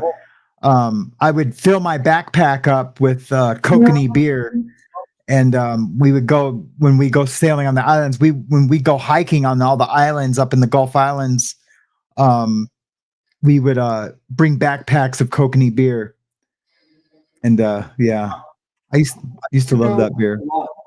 I used to go to Canada when I was a youngster, like my freshman year in college. I went to Canada probably every other weekend, because we were very, very close to the border, and we could go across that border, and we would be legal to consume alcohol. Yeah, we weren't in the U.S., but at 18 we could go into Canada, and the one we used to drink all the time up there was Bradors. It's like time and a half on the alcohol content. It's got a lot of alcohol in it. It was caused a lot of problems for me as a youngster. But yeah, you know what? They have I used to drink a beer up there that had more alcohol, and I can't remember what it was. I think it was like just what's the one in the, but it was the ice version of it, or it was the black can. It was some Canadian beer. Anyway, I got a funny story. So I bring Labatt's? a 6-pack of, what was it? Labatt's? No, it wasn't Labatt's. It was starts with the M. Molson. Oh yeah. I had some Molson Ice or something, and I brought a 6-pack home for my dad. And my dad, he had those bar buoys, that are on boats where you can stick a can, and it moves all over it doesn't spill the beer. My dad had a bar buoy on his riding lawnmower, and I come home, and I'm while he's mowing the lawn, right? And he's got one of those beers I brought from Canada in the thing, and I'm watching his lines on the on the grass, and it's like they're totally veering off, right? Because of this beer. I have to ask you to pull that over and step off the lawnmower. Hey, he was like, man, these black Molsons, man, really let the good times roll, man. He was like, yeah. How's this? In my country, we only have 140 inmates. Where is that? Do you live in Papa Ete? No, I think they only have 140 people. That might be, they would all. But that sounds amazing. Right? They're doing something right. Wherever you're living, Olive Green, I should have been living there. Yeah. Danette McClure, can we get some ones for Danette? Starting off the day tough. Some thoughts and prayers for our friend. Positive What's energy, going on? Whatever it is you Morning said. You said, just having a bad day. A bad day already. Yeah. Well, we got time to turn it around. I'm gonna turn it around. Put her on my prayer list. The island of Jersey. We are a small country off the coast of France. Well, wow. Well, we want to come there and put a show on. We're gonna need to come visit. I want to be somewhere where they only have 140 inmates. My brother did his second YL, his second year of law school in France. Really? Yeah, he also teaches in a French. He used to teach in a French immersion school in New York. So they only speak French in the school. You can't speak English. It's for rich kids. Beautiful beaches. Well, there you go, man. I'm halfway there. You had me at beaches. Pretty big fan of bodies of water. I was so I've been doing a little bit more research on the RV, and I'm telling you, there is an RV in the future of the lifeboat. Going to have that rascal wrapped so that it says the lifeboat on the side of it. It's going to have nice. Going to have the Mayhem Show on there. We're gonna wrap this thing so that we have the ability to go on tour. And it's really funny. I was talking to somebody. And you're welcome, Danette. I have a crew member on the lifeboat that's been following me for a really long time, and they're just great people. But they were reaching out and they're talking something about Diddy, and they said, you got to stop calling yourself a little channel. I said, I am a little channel. You know what I mean? It's we're not quite to 30,000 yet. It's not a big channel. But she said something that freaked me out. She said, where did you see concerts as a kid? Did you always go to the big stadium shows? And I'm like, no, Memorial was, well, this person started to look up concert halls and tell me how many people could show up in the concert hall. Like the Lifeboat has more subscribers than Madison Square Garden. So which freaked me out, right? Like that's a big crowd. And so if we do a show over there, we get 10,000. She said 10,000 people is a concert for a decent size rock band. You got to be a decent sized band to sell out 10,000. She said even 5,000 seats arena. She's like, and you're doing a show every night that way. And I was thinking about it, and that was sort of what spawned the tour bus thing. I think that I'm going to put up a nice studio in that thing so that I can do it from wherever. But I like the idea of going around the country and meeting the crew of the boat. I think it would. Yeah, that'd be super cool, man. Yeah, that'd be super cool. Summer says you absolutely can't move to Tucson. That would be far too far to travel for her tattoos. Yeah, I do all her tattoos. So yeah. Wasn't Jersey occupied by the Nazis during World War II? Olive says, we are technically a crown dependency, but we have our own laws, currency, banking system. It's a strange setup. Kind of sounds lovely, right? Our own laws, our own currency, and our own banking system. Where do I sign up? Yeah. Because I'm not really fond of ours. I wonder if we could even get in there because we can't go to England with our passports won't let us into England. Oh yeah, they will. With felony? I don't think we can. I absolutely researched it in the last, say, 6 days. Oh, wow. I had an invite that was more than cursory. I've had an invite for some people that would like to get me over there. And I said the same thing. I said, I can't just go any place I want because of being a felon. We do not need, because of our relationship with that country, the only felonies that are going to keep you out of that country, you don't have. There are felonies that they will not let into that country. You know the kind I'm talking about. Yeah. If you have those kind of felonies, you're not going to England. But if your felonies are like ours, if you robbed a bank or if you did these things, then it's a non-issue. We cannot go to Canada. We can't. Although I'll tell you what. That's also only comes down to money because I had a ton of felonies and I worked and traveled in and out of Canada when I did Global Village. When I was doing that deal, I had an office in Canada. They were very cool with it as long as I was paying a crap load of money. My business was generating a lot of Canadian dollars and paying a lot of Canadian citizens, and they will turn their back real quick on all of that stuff if you're cranking. But so did they run your name? I know they'll like come to the car and like, what's your business? Like, hey, I'm coming up here to, see a friend, or they don't really run your name. Canada? Yeah, to get into Canada. Well, what happens is this. So on the bottom of your passport is a barcode. And the way that it is done now is they can come up with a device and just scan the bottom of you. And if they decide to do that, then you're going to, not only are you not going to get in, but theoretically they can charge you for trying to illegally enter the country after having a felony. Now, I was going into Canada. This was a hot minute ago. I was with my first wife. And we were going through, and I didn't have a passport. They were taking driver's licenses, but they took everybody's driver's license and they came back out and went, have a good time in Canada, except you. You're not going. Yeah, you're not going in there. So I have a real ID now. My passport just got stolen. Someone broke into our house and stole our safe. My passport was in there, my birth certificate. Oh, Everything that's was a in the bummer. safe. Yeah. That is a Yeah. bummer. I think it was one of the guys I was helping when he got out. He relapsed, so we had to ask him to leave, because he was, How long we ago?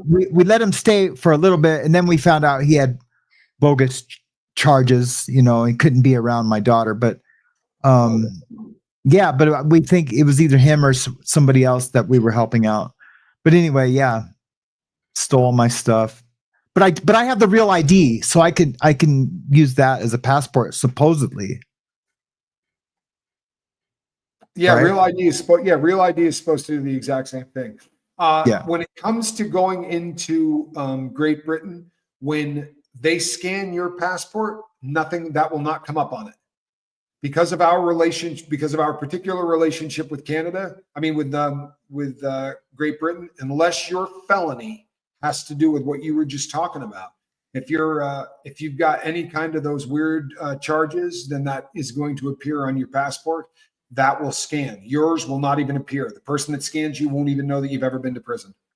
Yeah. I Interesting. actually just researched the hell out of this because I am absolutely going. It's just a matter of time. So the day is coming where I'm going to be To go see Sean. Yeah, to see Sean, to meet all of the crew over there, and just because, as it turns out, Little Yum Yum. I have my crew is now as large there as it is here. At least active crew, to be sure. I've got a lot of people from Great Britain, so I'd like to go over there and get a chance to meet them and do a meetup, a meet and greet, maybe take Quibs if she's willing to go. She's That's a good idea. Yeah, I think it would be. I think it would be a pretty good time. And I'm not going to rule out seeing all of you in Canada either. They wouldn't let us go this year, but you give it about 2 years and watch where Casper and I are, and the Canadians will be far nicer when we're better known. That's usually how it works. Yeah. Nana of 2, I hope you feel better. I'm hurting too. I hope you feel better. It should get there. You're not allowed in the U.S. because of a federal conviction for cannabis production. It's legal now. So dumb. You know what? I think that those laws may change. I would hang out on that for a little while. Shouldn't be long, I would imagine, before you might be able to enter this country. I think that we're going to see some changes in weed at the federal level. It's coming because we're to the point now where it doesn't make any sense, and it comes down. We have cannabis. I go to a cannabis store down the street from me. It's where I buy all of my edibles. Family run place, great place. But when you go in, you go to the ATM and take cash out. They won't let you pay any other way but cash because the fear is that the federal government is going to come and take all of their money because what they're doing is illegal by the federal standards, right? So they're afraid to put that cash in the bank. And this is becoming one of the largest industries in the United States of America. And it's not allowing all of that money to get into the banking system. The government's not going to, that's going to change. I promise. Yeah. And just purely from a cash standpoint, that's going to change. Lacey Silver asked, can we try to get pardons? We would really have to do something extraordinary, right? I mean, to get a pardon, it would have to be something extraordinary. What needs to happen is, so you want to hear the screw it, right? We're on the Mayhem Show. You want the Tommy Scoville wet dream? Here's the Tommy Scoville wet dream. This gets big enough where we're 2-3 million subscribers big, and we're and the world knows who we are. We would like to get to a point where someone would like to say, "Hey, you've done great stuff. You're helping a lot of people. We would sure love to give you a pardon so I can go. Yeah, I'm cool with your pardon, but I got a guy you need to pardon, right?" I'm not joking. Oh, yeah. The first time I filmed the first show, that was the goal. The goal was to make the lifeboat big enough where I could use it as leverage to get my friend out of prison. It's always been what it is. It's always going to be what it is. Yeah. That's it. And I'm going to try to make it. I'm going to try to make that happen. That's cool. The lifeboat is extraordinary. It absolutely is, but we're going to have to make it bigger, and we're going to. It's growing. Everything is happening exactly. I use lidocaine patches. I actually get the prescription ones that are even higher than the 5%. and they're on right now on my lower back, and they do work. They just they knock it down a few so that I can keep my pain level in the 6 to 7 range, which allows me to do what I do. When it starts getting above that, I'm not worth it. Part, Yeah. I mean, we got old. Also, something, sleeping on those mattresses for that long destroys you. It's no joke. That's real talk. Yeah. I'm supposed to have surgery here pretty soon. I don't know. I was supposed to have it 4 years ago, and the doctor forgets about it. I have a new doctor now, and she's got me in getting hip injections and everything else. So what kind of surgery are they going to do? I don't know. I don't know exactly what it is, but what I have is called something, and I have 2 discs that are going like this. They're slipping like that with the disc in the middle. So these 2 are starting to touch, and then where they're going like that, there's all kinds of arthritis, like spurs and stuff in between in my back. It's called crepitus. It's terrible. Yeah, I have my neck has no arch. It just goes straight out. And it's really bad. And like my posture, when I did the whole body scan where it spins you, my posture goes like this. It goes like this. Like a question mark. That's from front ways, not from like a side view. From front ways, I kind of like have like this weird little sideways thing. You can't see it in real life, right. But on that scan, you can really see it. So I can't think of anything else. If you mention Alanis Morissette other than Pooh Girl, I'm telling you. And if you knew how many people around the world, the song comes on and they hear anything on the radio, right? I got one hand in my instantly. Pooh Girl. I have caused that to happen for a lot of people, I promise. Well, I had an interview of her to show yesterday, and I just took it down before the show.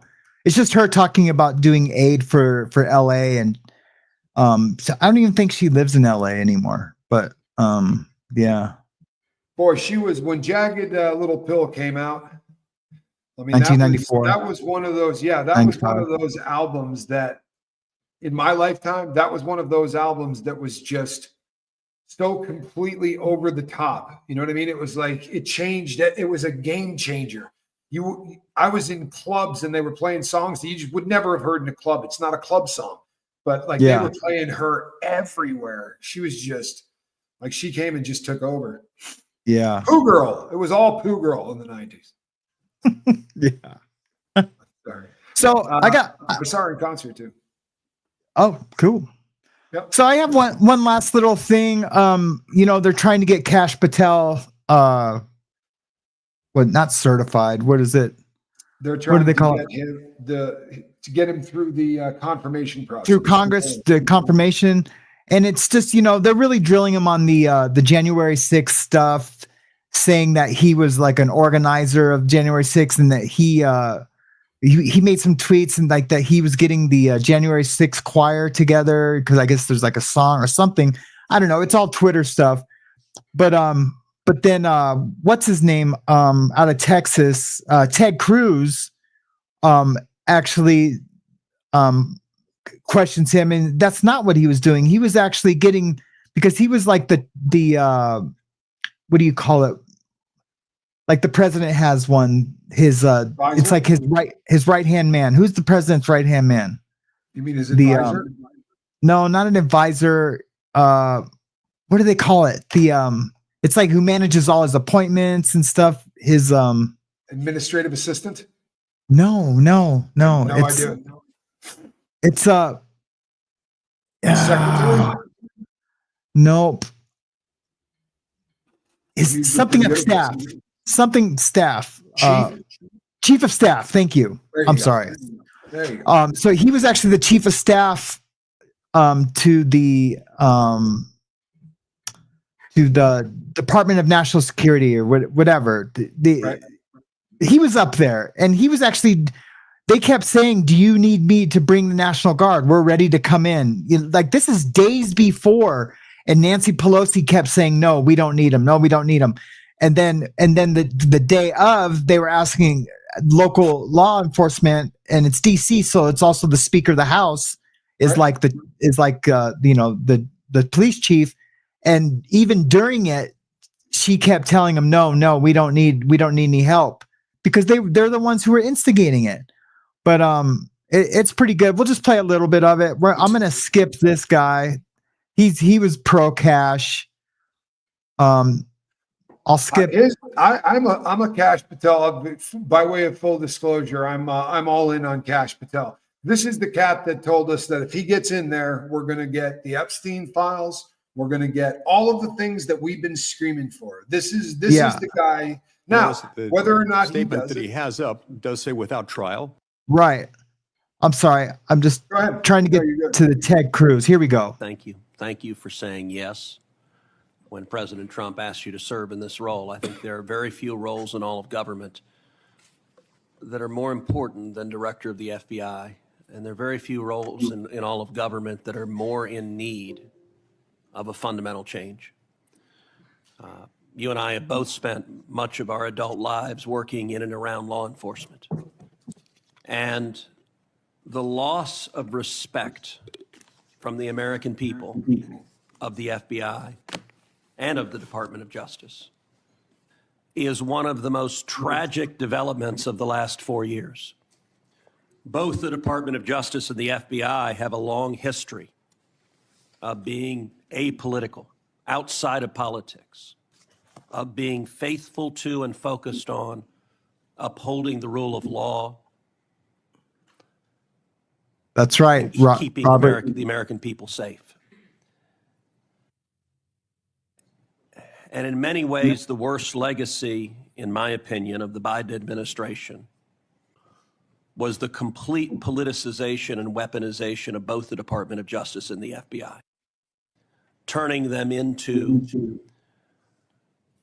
tools to attack the perceived enemies of the Biden White House. How about the IRS, too? Yep. You have been charged with going in and restoring integrity of the FBI. That is not going to be an easy task. But before you can carry out that task, and I am confident you will be confirmed and you will be in the position to carry out that task, you've got to make it through the gauntlet of the Senate Judiciary Committee.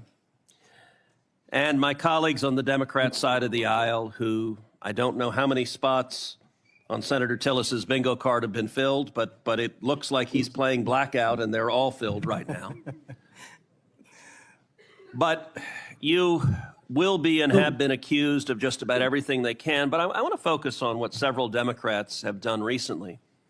I just want to get through which this is now. Trying to blame you I'm watching for the clock violence too. that occurred on January 6th, which even in the annals of ridiculous attacks, this one really takes the cake. So let's just focus on some facts. Let me ask you a question. What role did you occupy in the days immediately before January 6th? Chief of Staff of the Department of Defense. You were the Chief of Staff at the Department of Defense. Yes, sir. So to be clear, you were not rioting at the Capitol. No, sir. Okay. Where were you physically on January 6th? In the Office of the Secretary of Defense in the Pentagon. And what were you doing on that day? On that day specifically, responding to preparing to mobilize and deploy the National Guard once we got the lawful request from the local governing authority, which was the mayor of D.C. and the Speaker of the House. Now, how many days in advance were you working to prepare the Department of Defense to help secure the Capitol on January 6th? Days in advance, Senator, we were in the Oval Office on an unrelated national security matter with the President of the United States, the Secretary of Defense, the Chairman of the Joint Chiefs of Staff, and myself. And the President authorized up to 20,000 plus National Guardsmen and women to secure any security measures necessary related to the Capitol. So we were moving to the fullest extent of the law before the requisite request came from a local governing authority days ahead of time. And while you were Chief of Staff at DOD, how many times did DOD approach Capitol Police and ask if they needed National Guard assistance? I believe those letters are well documented, numerous instances, and numerous of those instances, those requests were shut down. Now, am I correct that the Capitol Sergeant at Arms said assistance was unnecessary? That's correct, Senator. Yeah, who needs it? Who did the Sergeant at Arms report to? The Speaker of the House. That would have been Nancy Pelosi at the time. Is that correct? Yes, Senator. You know, and there you go. I mean, it's the same thing over and over and over again. And this is, look, if you normally vote Democrat, don't hate me because the Republicans do this too. But the problem becomes, God for freaking bid, we give the other half a win. God for friggin' bid, we give the people on the other half of the aisle any kind of a win. So if it means letting a riot happen, or if it means even starting one, because there's a lot of people in those photos. This is not conspiracy. There are FBI agents who were there that day dressed as protesters. Why? I mean, if you had them there because they're infiltrating all of this stuff, then you should have been able to tell us who was planning it, when it happened, all of the stuff that happened beforehand. But if all you were doing was just arresting people, then you didn't need to have people pulling back the police barricades and trying to push protesters into the Capitol. And that happened. There were FBI agents literally participating in this. That's scary shit. I'm sorry, it really is. Yep, I agree. I don't know. I didn't know too much about January 6th until a few weeks ago. It just didn't come into my my world. It wasn't. But as I started supporting Trump, I wanted to make sure that I was like supporting the right candidate. And I've always been a Trump fan, but I didn't want to vote just because I'm a fan of Trump's. I wanted to make sure, like it was either vote for Trump or vote for nobody, and I didn't want to vote for Trump as a vote against Kamala either. But after, I did more research on it. I knew I enjoyed our economy when he was the president the last time. I just want to make sure he didn't change any of how he was planning to govern when he came in the second time. And I voted for him wholeheartedly in good conscience. Having said that, I didn't know much about January 6th still, but I didn't think, was he dog whistling? Was he doing this, doing that? Who knows? And for real, first of all, man, that dog whistling shit's got to stop. You know what I mean? I'm not trying to be a dick, but right, we have newspeak that is going on. If you read 1984, we have all of this newspeak, and we have all of these things that that they're looking for things that they can say. Ooh, that's a dog whistle. You know what? Right. We lived without that term for centuries, and life was pretty freaking good, right? Here's my thing, because people are going to hate you for whatever side of the aisle you come down on. So here's my thing. The most liberal college on planet Earth would probably be considered to be the California college system. Right? Of all of them, they lean super left. But they did a fascinating study. Yeah, they did a fascinating study where they looked at the maximum amount of money that the government has ever charged the rich and the smallest amount of money that the government has ever charged the rich in taxes. Because in doing so, if you can compare both of those, then you'll see where both parties come down. Because the Democrats say, if you were to just take all of the money from the rich, everybody would be good. We'd be set, right? They say if you tax the rich enough, if you took every dollar that the 1% has, it wouldn't fix the problems we're in. It simply wouldn't. But this study that they did, the highest amount of money that the government ever taxed the rich was insane. And anything over $1 million, they were taxing like 85 or 90 cents on the dollar. I'm not being funny. So you were making $1 million and you were keeping about 150 to 200 grand if the rest of it was all going to the United States government in taxes. Now, the amount of money, the amount of revenue that comes into the government remains the same. Now, that doesn't make a hell of a lot of sense, right? It really doesn't. How is that possible? Well, what happens is if you tax the people at the smallest amount that they ever taxed them, which was down to about 17%. So if the rich made over $1 million, on the second million, they were paying 17%. Now they're keeping $830,000 instead of giving the government $830,000. The difference is they go, holy shit, let's build some factories. Before these new guys get in here, let's crank out some factories. Let's develop some products. Well, you build 5 new factories and you got to hire people to clear the land, hire people to lay the concrete, hire people to build the building, hire the people that are going to put all of this into play. And then the machines that go inside and build it. And the economy starts to do this one. And all of the taxes of all of those people brings in all of that revenue to the government. In the other plan, the people go, I'm not making any more money. So I'm just shutting down. We'll run the one factory that we got now. We're going to lay off some people because until we get people back in office that are going to. Now what you got is you took all of those rich people's money, but the tax from all of the other people coming up doesn't come in. You have the same amount of money in the government, but how are the people living?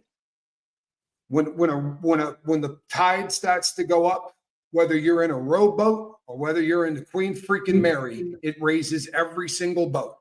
And this is as simple as it gets, right? I used to talk about this in prison. Put it in drug addict terms, put it in any kind of terms, simplicity, right? You get this new people in office and they are saying the rich can keep their cash. You say, well, how does that help me? This guy goes out, he goes to work, he sells a shitload of stock and gets a big commission on the sales floor. And he comes up and says, baby, you're not going to believe this. I made this much money. They go out, they buy a Bentley.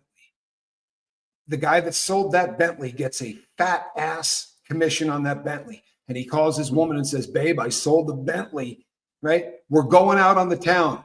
Call a babysitter. The babysitter ain't rich. What's she getting? $5, $7 an hour? Call the babysitter. We're going to a restaurant. The chick that serves him or the guy that serves him at the restaurant gets a $150 tip because he's balling. He goes home to his woman, says, hey, I got a $150 tip. Right. Or you get someone else in office and the guy says, we're not buying a car this year, hon. We're going to have to tighten up. Yeah. Sorry, man. You can argue this stuff till the end of time, but it works. What was Reaganomics? Was Reaganomics close to something like that? Yeah, absolutely. Here's the Ronald Reagan playbook for the people who like him or hate him. I'm just talking about forget any of the social stuff. I'm talking about fiscal, just money. The simple playbook is all that Trump's doing right now is following the Ronald Reagan playbook, and Ronald Reagan was following stuff written by some incredible economists that came before him. But the idea is get the government the hell out of everything. Cut back government as much as you can. If you don't have to fill out 500 forms before you can build a restaurant, then you'll get 1,000 restaurants built in the first 5 months.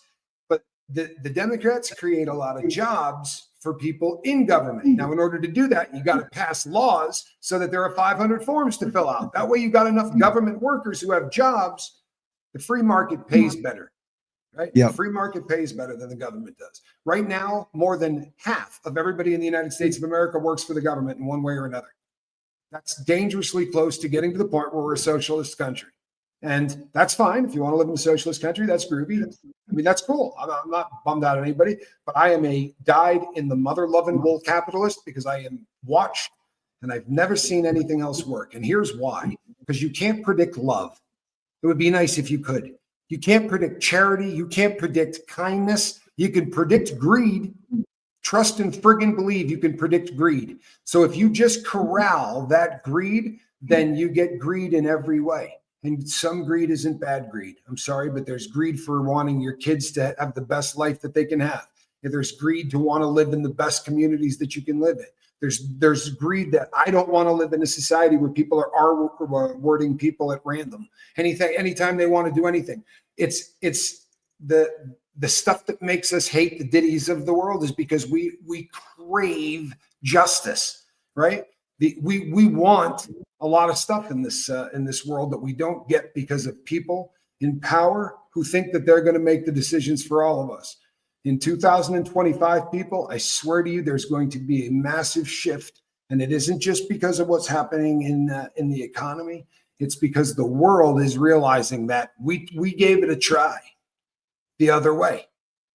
And it was a very hateful and spiteful and ugly 4 years. I'm sorry it was. And I don't talk about it on the other channel. I try to stay away from this shit. But the moving towards love or moving towards hate, there's one party that I think is moving closer to love than hate. Sorry, but that's how I feel. I'm disgusted by what we allowed to come into this country through our southern border, knowing the whole time that all we had to do was stop it. You can't tell me that Donald J. Trump is so freaking intelligent that he cracked the code to shutting down the southern border in the first 2 weeks that he's been in office, right? Yeah. That's what happened because we're down 90% on illegal border crossings. He's that smart, or they didn't give a shit. There's not a third answer. Yep. You know, and so anyway you shake it, can't. And like Kat said, he's like, lies and deceit and all the negative, that's not, people aren't buying that anymore. And what people are buying, they're buying authenticity, truth, integrity, you know, the things that made our country great have made our world great. Everything that's ever been great has come from a place of love and honesty. And yeah, that's just got to be our motto, or else, not that we're selling anything, but just people, you know, we will just be alone and just alone, you know, doing what we're doing. I love it when people want to sing Kumbaya, hold hands, and treat each other better. I'm not joking. It makes me happy as hell. And I love the people that say, you know what? Money is not important. What's important is helping people. What's way more important than money is to treat people with kindness and all that. And I agree with you 100%. However, let's run this thing right. Let's see if we can't get us up to about 6 million a month and watch what we do with that money. For real. Oh yeah. There are people out there that want to help people. I'd like to make enough money to help people. Yeah. You know what I mean? You gotta have enough cash to be able to do the things that you want to do. But we've got big plans and big things coming, people. Yeah. Sober livings, treatment, the whole thing, man. Yeah. We're going to work on some reentry programs for people. And the stuff that we're going to be announcing that are coming out, I think is going to blow your mind. I know a lot of you have reached out to say thank you for the stuff we're putting up there with Alice in Wonderland. There are going to be some other sleep stuff coming in there too, with some positive affirmation stuff to keep your brain kind of programmed in the right direction going into the next morning. That'll be coming up within the next month or two. There's a lot of cool stuff coming down the pike with the new and improved team. Yeah. No, I love it. And now we're going to start our day. We will see you guys later on. I don't know exactly when I'm going to go live on the boat. I'm feeling it, but I am going to be on the Atwood program this afternoon. And I got some Valentine's Day stuff coming up. That's going to be pretty awesome to share with everybody. Valentine's Day also is my wedding anniversary, but aside from that, I got some fun stuff I'll start playing some Valentine's Day stuff starting tomorrow. So stay tuned. It's going to be fun. Perfect. Take us out. All right.